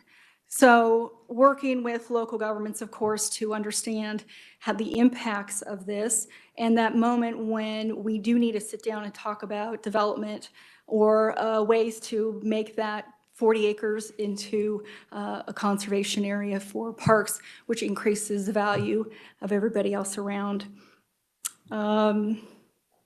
There's more here, I'm open for questions. Thanks, Ms. Lawson. Any questions? Representative Carlin? Thank you, Mr. Chair. As you were speaking, I was trying to locate in the Act where it might say that 30% of every county was going to be. Is that accurate? I have not seen that. I think that is not, as we just heard from a previous speaker, the real jurisdiction boundaries in home rule. That what? The jurisdictions between the 3 levels of government for the federal, state, and local. There are several within this classification for conservation. For the federal, they can only look at national parks, forestry, national areas. The state can look at parks, wilderness, wildlife management. The local areas can look at tribal, regional, county, or city parks and public lands. And then private owners can have control over the easements, whether that's agricultural, conservation, forest stewardship, cultural areas, ranch, and recreational or educational. So there's very distinctive levels of government that have jurisdiction over their area. And what I was hearing before is the struggle to have any other governing body come in to their governing body. It's very difficult. I guess I don't understand what you mean by the word jurisdiction. in that context? You know, the local jurisdiction, what does that mean? Are you saying that locally we would report to the federal government what our private lands, or what our lands are used for, if they comply? Is it a reporting jurisdiction? I don't understand what that word means in what you just told me. Sure. So for the state level, it would really just, our group would really just like to make sure that there's the option for conservation, so that if a land is retiring or going out to pasture, so to speak, and we don't have any other options, that could conservation be the last step for them so that they maintain a legacy. We just heard from a farmer that it would be. So that's how I could use my land. Yeah. But I'm trying to relate it to the 30% that the president is asking to achieve by 2030. And I'm not sure how that, I don't know how to ask that question, but. So our organization already believes that it's going to be met before it even comes to Kansas. I agree with that concept, but I don't have the facts that you have, but it seems reasonable. But I've been through all these pages since Representative spoke about the 30% and in every county. And every time it's used, it says our nation's, 30% of our nation's land and waters, and it doesn't say anything about a state or a county having to do 30% of its. And that's why I'm asking about jurisdiction. I don't know whether that applies. Oh, no, jurisdiction wasn't implying the 30%. The jurisdiction was just its own governing body. Yeah. Question was about the 30%. I'm sorry. Well, I think that's one of the problems we really need to get down to in this committee, is if we can find any place in this stuff that says 30% of every state has to be taken into this by 2030. I think that's what I'm looking for, and I cannot find it anywhere. And every reference is national. Right. Our lands and waters, our United States lands and waters says every time. Thank you. I think I've been cut off. Thank you. Well, no, I mean, we can discuss that. No, but I hope we can get something in this committee. We can't. As I say, Phyllis, we're going to go along then, because we're going to be here a few days to try to find that. So, are there other questions or comments, Ms. Lawson? Senator Francisco? Thank you, Mr. Chair. I just have a lot of paper in front of me, and I want to make sure I can find her testimony. So, where should I be looking? I didn't have plans to speak. Yeah. Okay, so I would very much appreciate having that, because I thought your comments were very focused on our discussion. So I appreciated that. You could do that and send it. Absolutely. I also have examples in here showing different areas that have blocked growth out and the impact that that has fiscally had on a home, on a land property. Yeah, if you any of those attachments, like I said, we're pretty thick with stuff, but we want all the information that we can have, so appreciate it. Anyone else? Okay, thank you so much for being here. Committee, I have, I guess I'm, instead of being a benevolent dictator, I am going to ask your opinion. Earlier I said to be flexible, and maybe we could start our wrap-up pretty quick. Being the late hour of 12:30, do you want to break for lunch, come back? If not, I need about 10-minute break. I need to do a little work right quick, and then I can come back and we can get finished up. What's the pleasure of the committee? Mr. Chairman, any thoughts? I like it. Come back and get done. Okay. Anyone else? Not go break for lunch. You're right. Just in about 10 minutes, come back. 15? Okay, I hear 15. 20? No. And that, so, Yes. Mr. Chair, I'm wondering if during that time, and I know staff needs a break as well, but we could be sure to have any information they have related to this 30% and the counties. in that, because I think that's very important for us to be sure we understand in the executive order what is exactly the wording that we would be addressing. And I don't know that I found it exactly in just the excerpt that we got. So, Okay. Any other comments from committee members? The executive decision is we will take a recess until 1 o'clock. So if you want to grab a sandwich at the vending machine or just want to wait, and I want to make sure we have enough time to give everybody, time of the committee, a chance to talk, but also that's okay with staff to get a couple of those things. And then we'll also get the question on home rule can be answered as well. Is that correct? So we will do that when we come back. So we are adjourned, we are recessed until 1 o'clock.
that we've all been looking for. That is committee comments and recommendations. So it's the last thing on our agenda.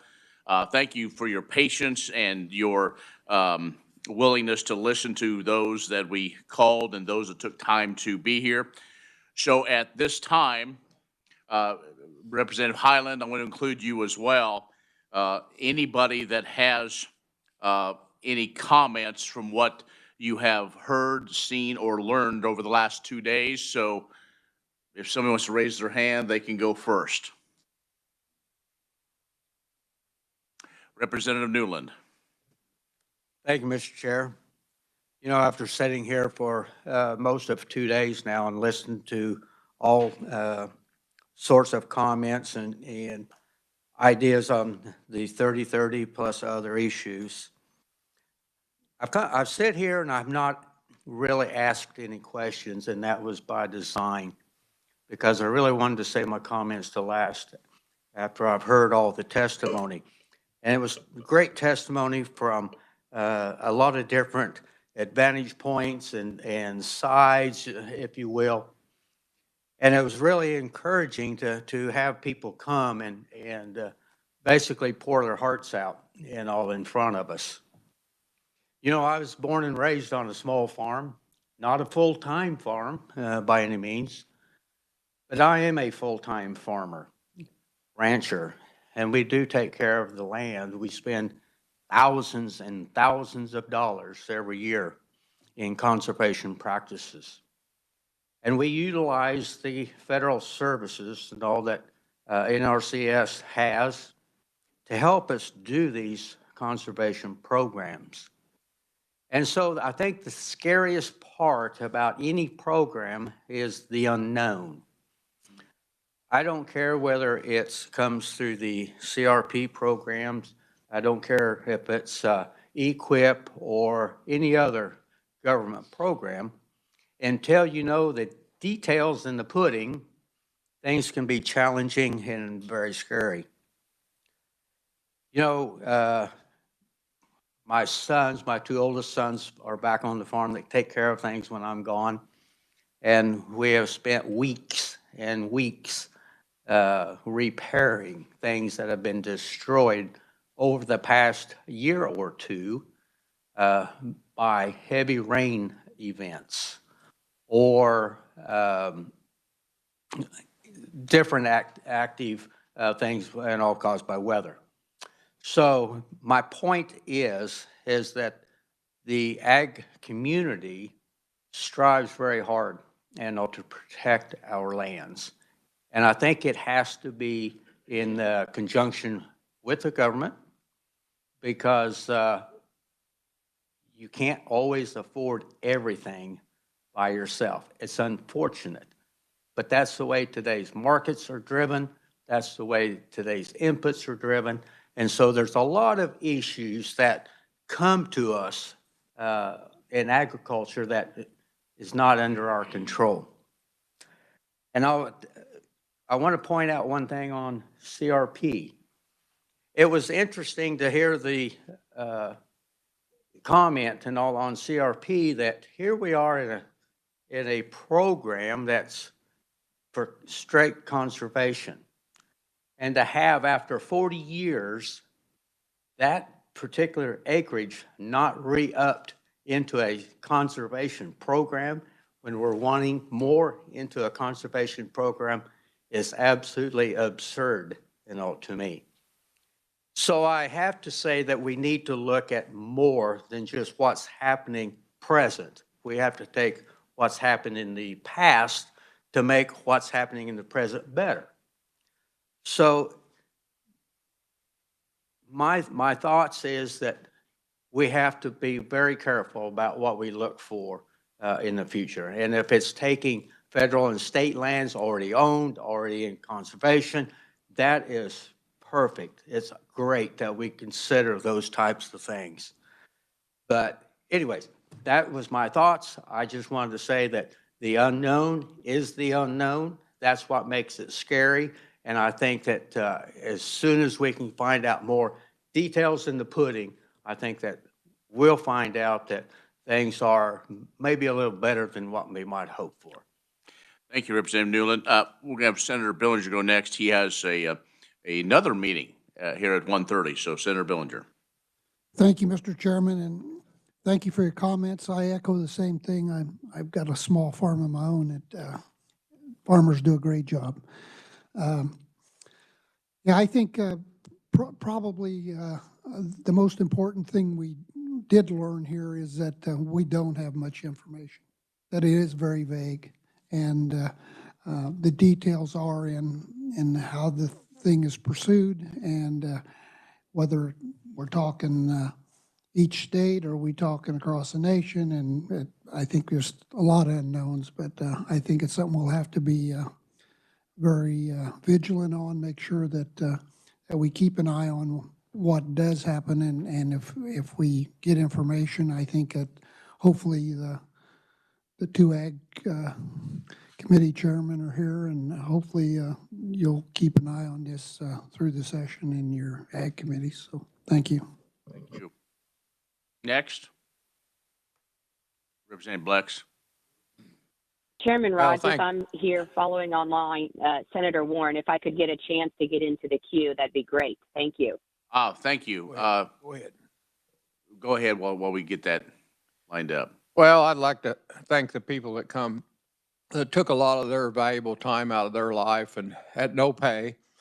And us legislators can kind of relate to that because we don't get a lot either, but I do appreciate it. And the passion and one of the things I enjoy about the legislature as being more senior person is I'm surrounded by a lot of smart people and the ability to stimulate me and thinking of things I never knew a whole lot about.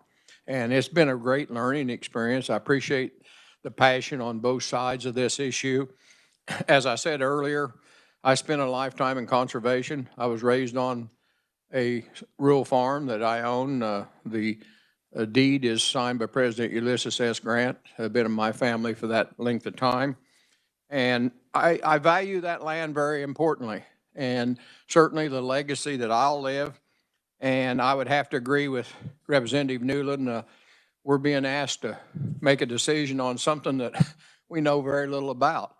And sometimes I struggle and turn over in my sleep on things where I think I do know something about, making a decision when we sat in on a committee hearing. And here we're asked to do something that, and I know you guys have a problem. In the state, we're kind of caught in the middle. We have a federal mandate that we have somewhat very little control over. We can throw a roadblock up. And then we got the local issue. We heard like at Lyon that I preach all the time, hey, the best government's at the grassroots level. And that may be the case, but it may not. And sometimes we get called in to deal with problems. But I strongly support the sustainable conservation programs. I think they are essential to all of us. I support the concept of a private property right very strongly. I hate the thought of somebody coming in and mandating me, whether it's a vaccine jab or whether it's taking my land that I've worked all my life for and have a lot of family history in. It can get me a little red-faced quick. So, but yet at the same token, in the case of a WRE, well, I'm still using old terminology, the wetland reserve. If I want to hunt ducks with my grandkids, and there's a program that wants to, just like Representative Newland builds terraces, there's a program that'll design that, and I can have an enjoyment with them, then it's okay. That's my private property right too. So it's kind of a two-edged sword there, but I am against certainly a mandated thing and even worse yet, as a wildlife biologist, I probably shouldn't say that, but I have an understanding when it's under the guise of climate change, it just kind of another burr under the saddle. Our climate's always changed, and it will continue to change. Some's been for the good, some for the bad. If you think it's not, just ask a dinosaur if you can find one. We had some problems there, but I won't support any program that will have a mandate. And yet at the same token, we're forced to make a decision. I've got a lot of contacts from the historical people on the national heritage areas and the local museum. I'm a member of several of them, and I think there's some really tough things. But I'm right now I'm struggling with a decision. That's probably all of us are, as to where we should go. And I thank the chairman for doing a great job of leading this and keeping us on track and providing it. It's my 6 years up here, coming on 6, probably the most exciting interim committee I've ever had. A lot of good discussion. And the fact of it is, the more people that get up and express their opinion, the better we can make our decisions. So thank you for all coming, and thank you, Chairman and Mr. Committee members, for doing what you've done. Thank you. San Francisco, I know you're still writing, so I'm going to go to Senator Warren. Is that all right? So, Senator Warren, you are on. Yes, thank you, Chairman Rogers, and I have been following along with the committee these past 2 days, and I thank every person who has come and offered testimony, who has offered written testimony as well. It's kind of the closest thing I think we can get as legislators to going door to door, is to have you come and tell us what your thoughts are so that we can learn what's important to you. So appreciate that. I think what we're hearing on this committee, I'm honored to serve on it, and thank you to the chairman for doing such a great job. It's similar to the overreach that we heard about on the other committee, the interim committee that I served on, the special committee on government overreach and the impact of COVID-19 mandates. It's one more example, like I said, of overreach. Government was instituted to protect private property and private property rights, and when government ceases to do that and instead abuses private property rights, we have a problem. In my private law practice, I have stood up for private property rights, and as a legislator, I have as well. And when we're making public policy, we always need to balance, right? There's always competing interests in quite frankly, how we do land preservation. I think Kansas has done a fine job of conservation on our own without being dictated to by the federal government, and we have to be vigilant against that. So as we learn the details, obviously it's hard to implement public policy when we don't yet have the details. So I'll be curious to learn more about those as we look at how we're going to, as a state, defend our private property rights here. So thank you to all who have participated either by appearing in person to testify or written testimony or following along online. Thanks very much, Mr. Chairman.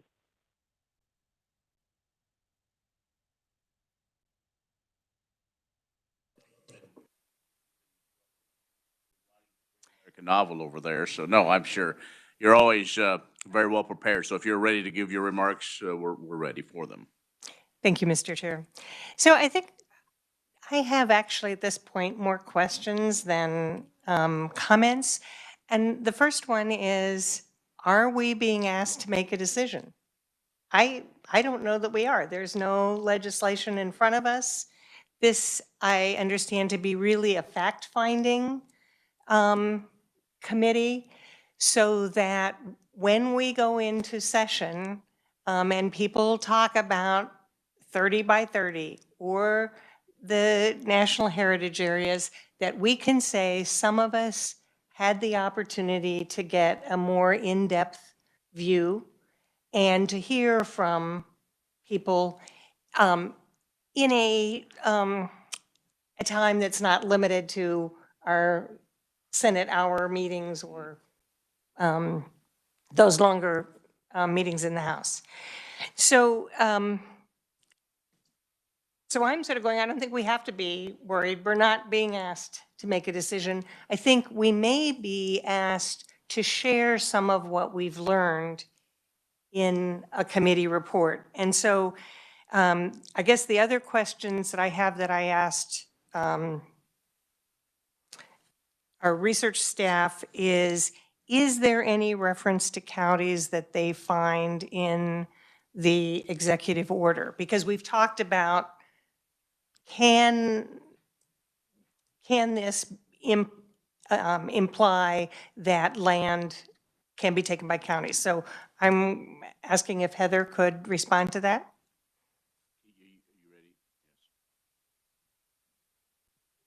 Thank you, Mr. Chairman. Yes, I spent our break reviewing Section 216 and also reviewing the entire executive order. And in doing a search and quickly rereading it, the word county does not appear in the executive order. In Section 216 that we kind of talked about yesterday, the language is working with state, local, tribal, and territorial governments, agricultural and forest landowners, fishermen, and other key stakeholders to achieve the goal of conserving at least 30% of our lands and waters by 2030. Thank you, because I was also trying to find that reference, and I think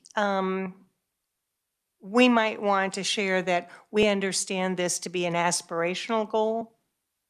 And I'd like to take on the challenge that we heard from the Sierra Club to say, how can we make this opportunity work best for Kansans?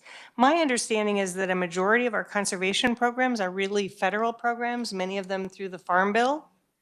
So it's not like conservation is something we're not already embracing. And I very much appreciated that comment. So at this point, I see no abuse of private property rights. I see only what can we do voluntarily. There's a website I found that I think was mentioned by our last conferee that talked about, what's the estimation of the land, and they talk about a protected areas database of the U.S., PADUS, and they identify Gap 1, Gap 2, Gap 3, and Gap 4 levels of that conservation. So I think another thing this committee could ask for is, could we understand, Kansas, we understand, has the least amount of land in this Gap 1 and Gap 2 that's areas having permanent protection and a mandated management plan. Gap 2 would be permanent protections and a mandated plan that maintain a primarily natural state, but there's some impact of management practices. So we could help share that information with the public about what is already in Kansas that's part of that database. And then I was trying to find it again in my stack of papers. We had one request to share with counties information about the national heritage areas. And I think it might be appropriate to share some of what we learned about the heritage area, the Freedom's Frontier, that they are only an opt-in, that the boundary is an overall identification of, if you own property, you must be within this boundary to ask to be included in Freedom's Frontier, and help share that information with the counties, because I think they may have heard some different things, and if we've had the time to find this out, sharing that information could be helpful. Representative Highland.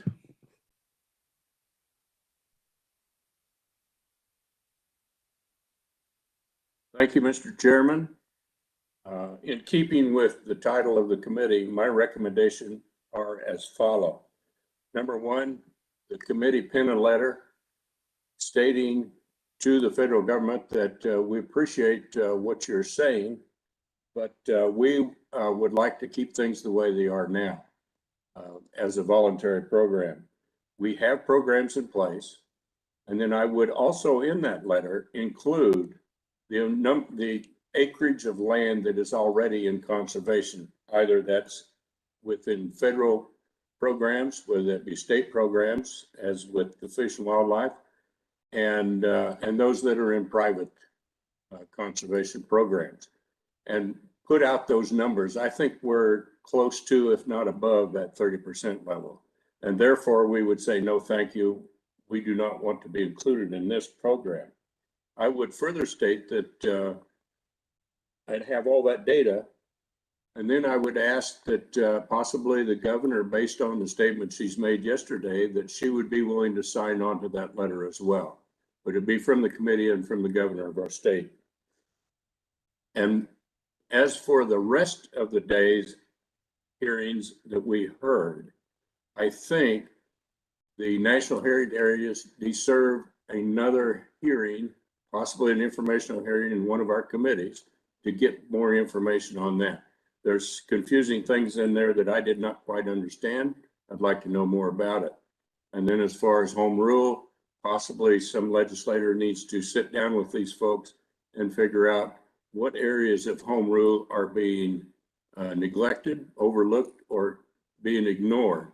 And then we may have to deal with that legislatively. But those are my comments. I appreciate all of the information received, all the speakers, and the committee members. Thank you, Mr. Chairman.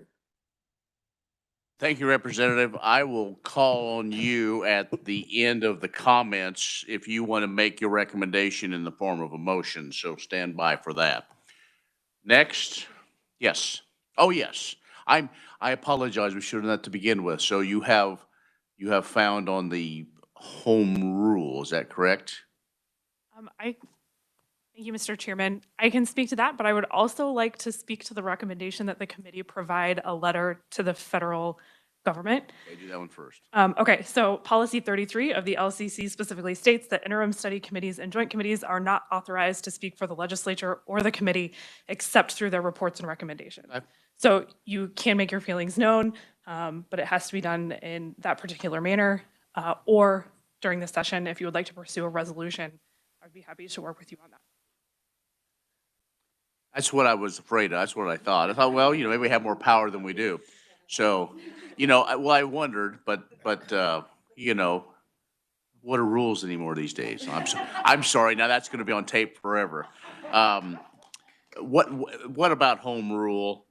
Because we should have. I know you did some research on that, going back to counties, cities, and so on. Thank you, Mr. Chairman. I believe there was a little bit of a question about the federal government's role in eminent domain. And I would just note that the Fifth Amendment of the United States Constitution provides that no person shall be deprived of property without due process of law, nor shall private property be taken for public use without just compensation. So public use and just compensation are typically the two things that are required for the federal government taking.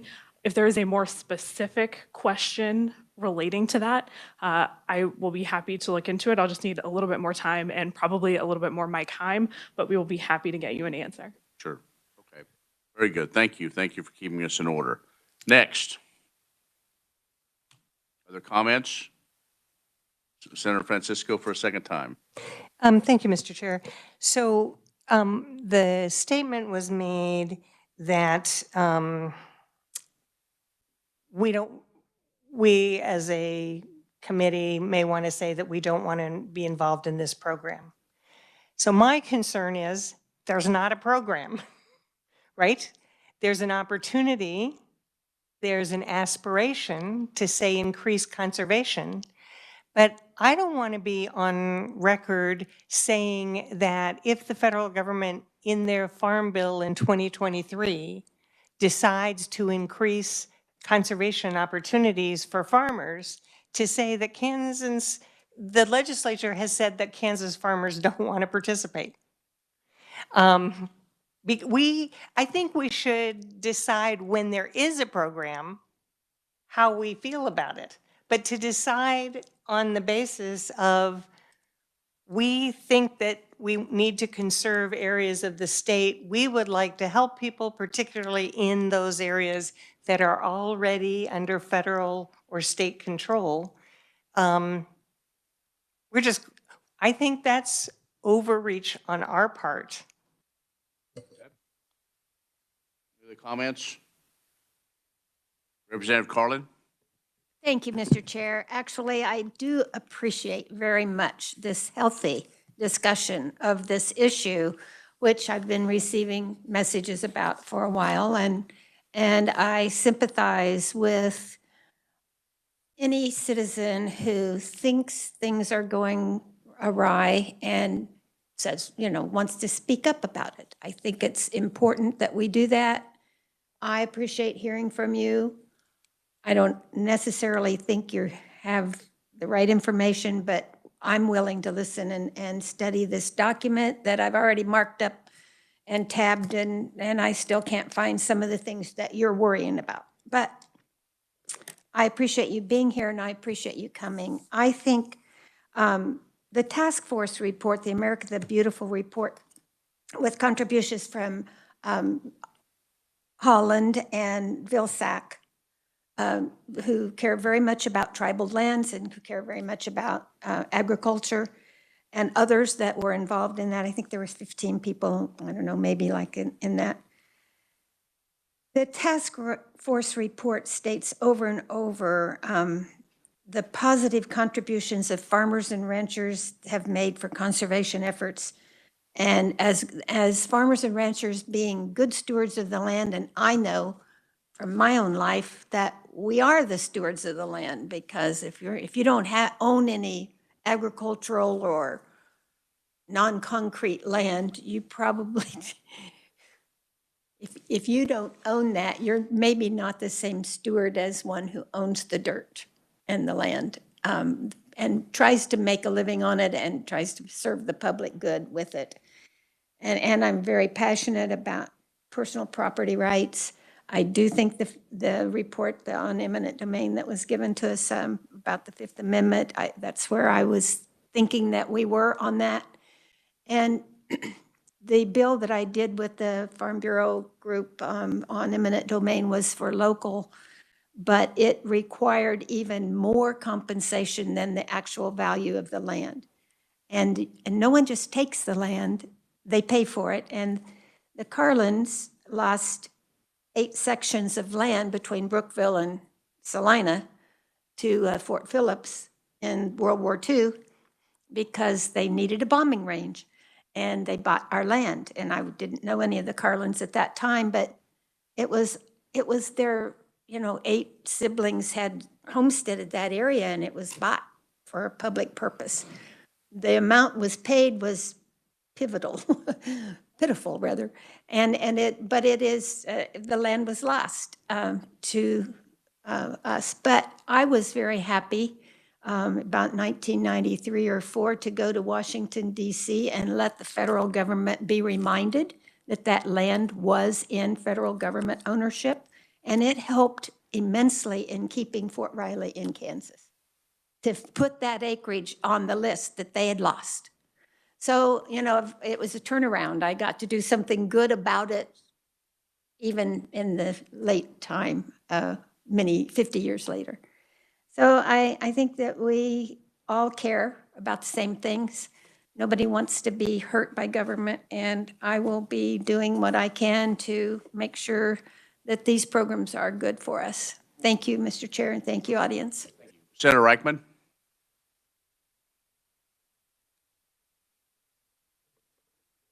Thank you very much, Mr. Chair. And Senator Francisco, I appreciate her because she's really detailed and she writes things out. And I've already changed what I was going to say about 4 times. I was heading off to a meeting in our area about the 3030 when I got a phone call. It said there was an opening on this. Would you like to serve? Sure. And one of those ladies came and spoke. 5-hour one way to come, and other people have come. Being an old government teacher, I appreciate the process of having where we can have people come and talk, and we can share different ideas and different philosophies and see the same thing, but complete different goals behind it. But we did it in a civil way. But we heard such contradictory information on the same topics. And I asked myself, why is this? And I think part of it is that we've lost trust. We lost trust in our government on different things, and so we turned to other places.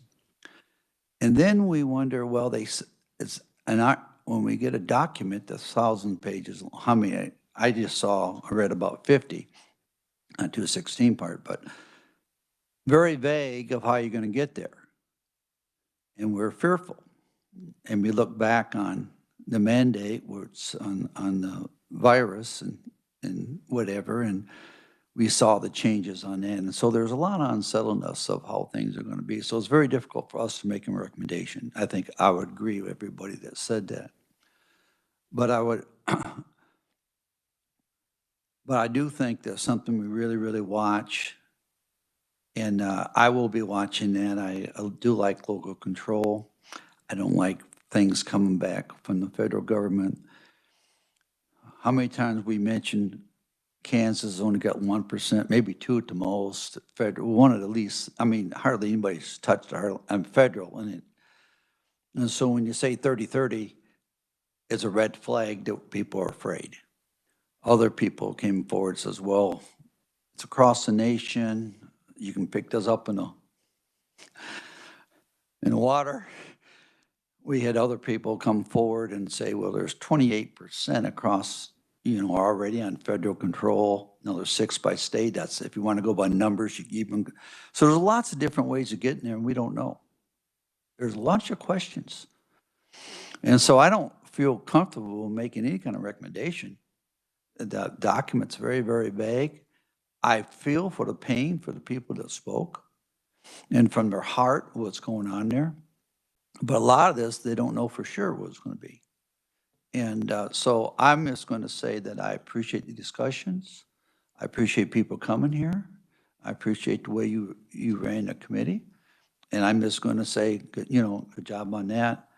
But I really don't have a recommendation, except we want to watch this. And I am one that are very cautious of the federal government doing things. And thank you for having a hearing, and thank you for so many of you that come forward and share your concerns. Thank you, Mr. Chair. Thank you. Representative Haswood. Thank you, Mr. Chairman. I just want to first thanks to the committee, to the chairman. I am substituting, I think, today for my ranking on Committee of Water, House Committee of Water. So I appreciate y'all showing me respect and time and place here. And thank you everyone who came across the state to express, your passion and express, like my representative across the room said, pouring your heart out. It really means a lot, and those are the testimonies that I love to hear, especially from my constituents too. Thank you so much for making the trip out here. I would do a disservice if I didn't mention this, but I come from a community of support back home of caring about Mother Earth and caring about our environment. This is a topic of priority issue that my community always has in the top 5, top 10 of issues. And I work a lot with the youth, middle school, high school, young college kids, and this is always on the list of what they want to see. And I get to travel, this is my first time as a legislator. I get to travel across our beautiful state of Kansas and learn about different farming and agriculture, rancher producer practices that are happening. And seeing, other young farmers out in Western Kansas, doing what, they go to school to K-State and implementing this type of research. It's really inspiring to see that. And I think there's going to have to be a point that, I feel like, a lot of distrust with the administration. I think we're going to have to fear about the young people. They are out there marching and protesting and organizing grassroots movement for this priority issue. I agree, and there's no details in this executive order. I don't feel comfortable making a recommendation because, as the executive order says, tribal consultation, we didn't have any tribal representation these past 2 days. And making sure that we have that to move forward. I had concerns of hearing interchangeably how this was a voluntary program and, people were saying mandates. There was a lot of details that weren't, that were getting confused. And, even this past session, we saw how there was this freeze over the Midwest region. And even here in the capital, we had to conserve energy. And we can see that how the climate change crisis not only impacts the environment, but our health, our well-being, our jobs. So I think there will be a point in the future for compromise. And I ask that, how do we get to that point? I appreciate everyone's time and hearing me out. Thank you so much. Thanks, Sharon. Thank you. Senator Chairman Kirsten, any comments? Yeah, thank you, Mr. Chairman. And I want to say I appreciate you did a great job on this committee, setting it up and chairing it and keeping the direction where we needed to go over the last couple of days and having good results and good interaction. And I want to say too that the staff, thank you for all this paper that you have passed on for a keepsake. I've heard it read, but there's a lot of good information in there too. So keep that in mind. We appreciate that very much, and the rest of the committee. And I think we got a lot of information last couple of days about this topic, and it's been really sincere. But I have to say, in my own opinion, that in my district, I'm a farmer too, and in our area, I've never seen so much dark clouds assembling on the horizon, saying the mistrust of the government we're proceeding with and what's involved in this project here. And unfortunately, that's you have a tendency to, before you look at all the facts. But we looked at the facts and what we have, what facts there are, few, but we have to make a decision. And I hope that we'll make a good, I support everything that we've said up to this time as a part of a recommendation. But regardless of how bad it gets, it seemed like, I remember an old philosopher told me one time when he said that it's never too late to do the right thing. And that's what we need to do. Thank you. Thank you, Chairman Kirshen. I think I'm the last one then. So first, Representative Highland, I apologize for speaking out of turn on coming back to you. I think we'll proceed with that, and through the next couple of minutes, we will discuss kind of moving forward. This has been a long time coming, seemingly. It's only been a few months, but when you think about kind of the long year we've been in, those of us as legislators getting back to last January was not normal at all. And it seemed like ever since session was over, we've been literally running, some of us faster than others. But our staff, our folks that are here today, they probably didn't go home that early last night. They're not done. There's a lot of work to do. We're one of several committees just today alone that are working. And as I've reminded some, less than 5 weeks, we're going to be back here. Many of us that don't wear ties, 9 months out of the year, my neck is probably already broken out. But we'll be there. When I was asked to chair this, I took it as a challenge. Over the process, I wanted to be fair. It's so easy in today's world to pick winners and losers when you're in a position of being chair, that we could set it up to only one side speaks and the other side is not at least given a chance to be heard. I'm proud to be a conservative, but I'm also proud of folks like late Senator Dole, who gave everybody an opportunity to be heard. And I appreciate the comments, and I hope that That's what these last 2 days have been, of give not only you as committee members, but also citizens of the state that chose to be here, the opportunity to have their voice heard. Is it over after today? Absolutely not. You know, it goes back to, you know, and we've quoted President Reagan, who still, I believe, is my favorite president, except the one that didn't make it, and that was Bob Dole. You know, a couple things that you know, one of the ones he's very famous for, you know, I'm from the government and I'm here to help. Or those are what we'll say, terrifying words you can hear from someone. The other one is that I use kind of as a mantra: trust but verify. You go on my social media, you'll find that, because I believe that's true. We want to think the best in everyone, but we need to always verify our sources.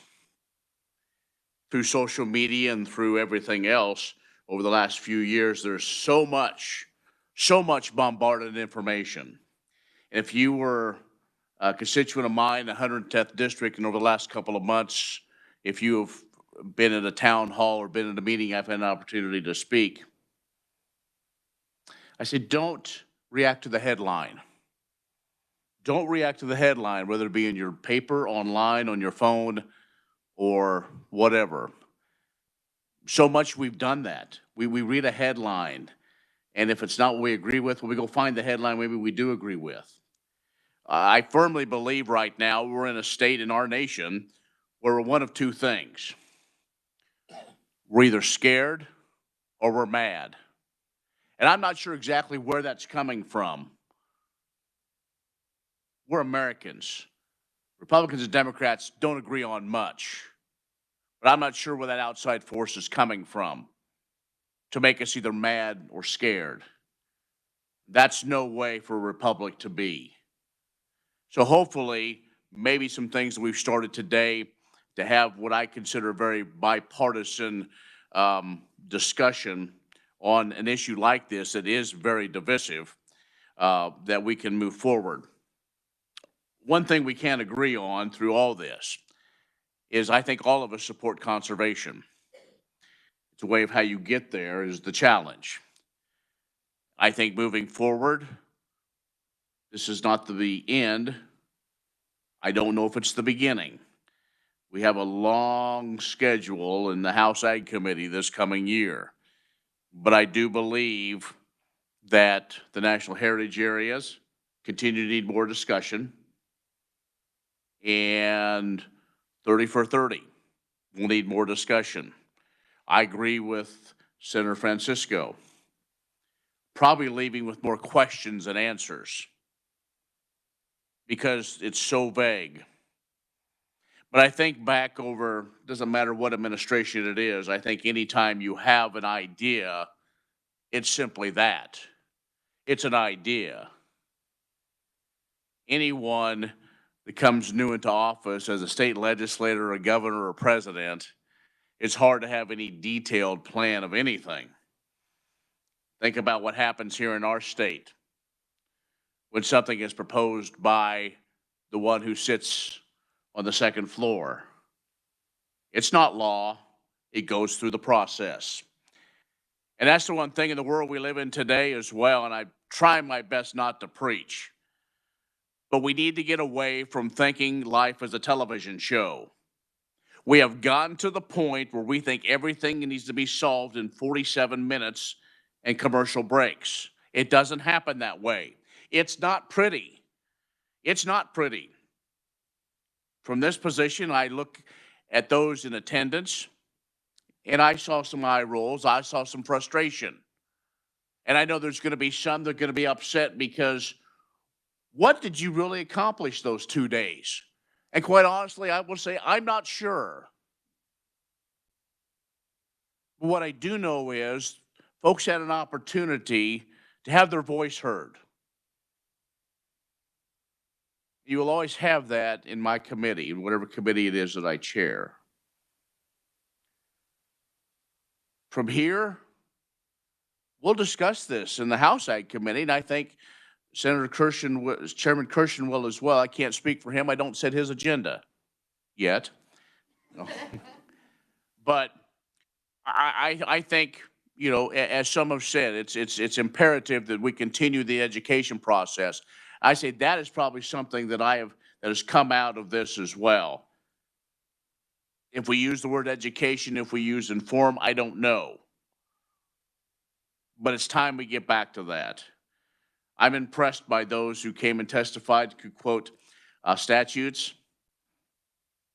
I go online and find them. I wouldn't remember, you know, I'm not an attorney or don't try to play one. But it shows the passion that we as Kansans have. So I would agree with everyone else. The recommendations are we continue to move forward. And this will be discussed in the agriculture committees. And we will have a report to come out from this. And so that will kind of be our guide from where we go from here. And I would think it would behoove us all to continue those conversations with our constituents and with those that do have questions. And if we don't have the answer, we go find somebody who does. Find the facts.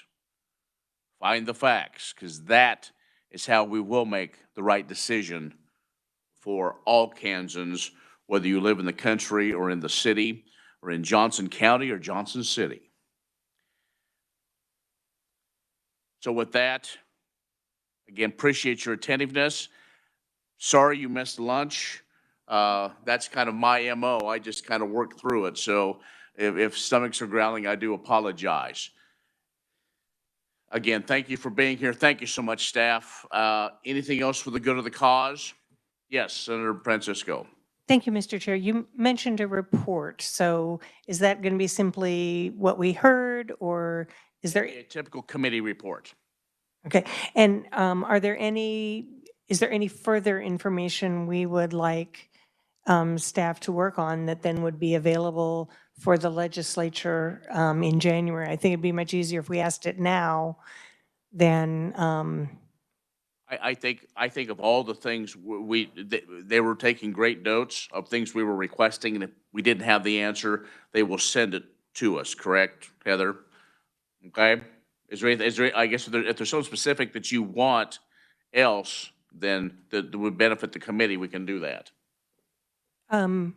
So I heard sort of a request that we have some information about the amount of land. And so I'm hoping that I'm more interested in that in Kansas than nationwide. And I can share with Heather the website that I found on that. Sure, and the Farm Service Agency in Manhattan should be able to give you that as well, or the NRC, the State Conservation, she should as well. Anything else for the good of the cause? All right, travel safe, have a happy holiday season, and Merry Christmas. We are adjourned. All right, thank you. Sorry, I'm going to drag on.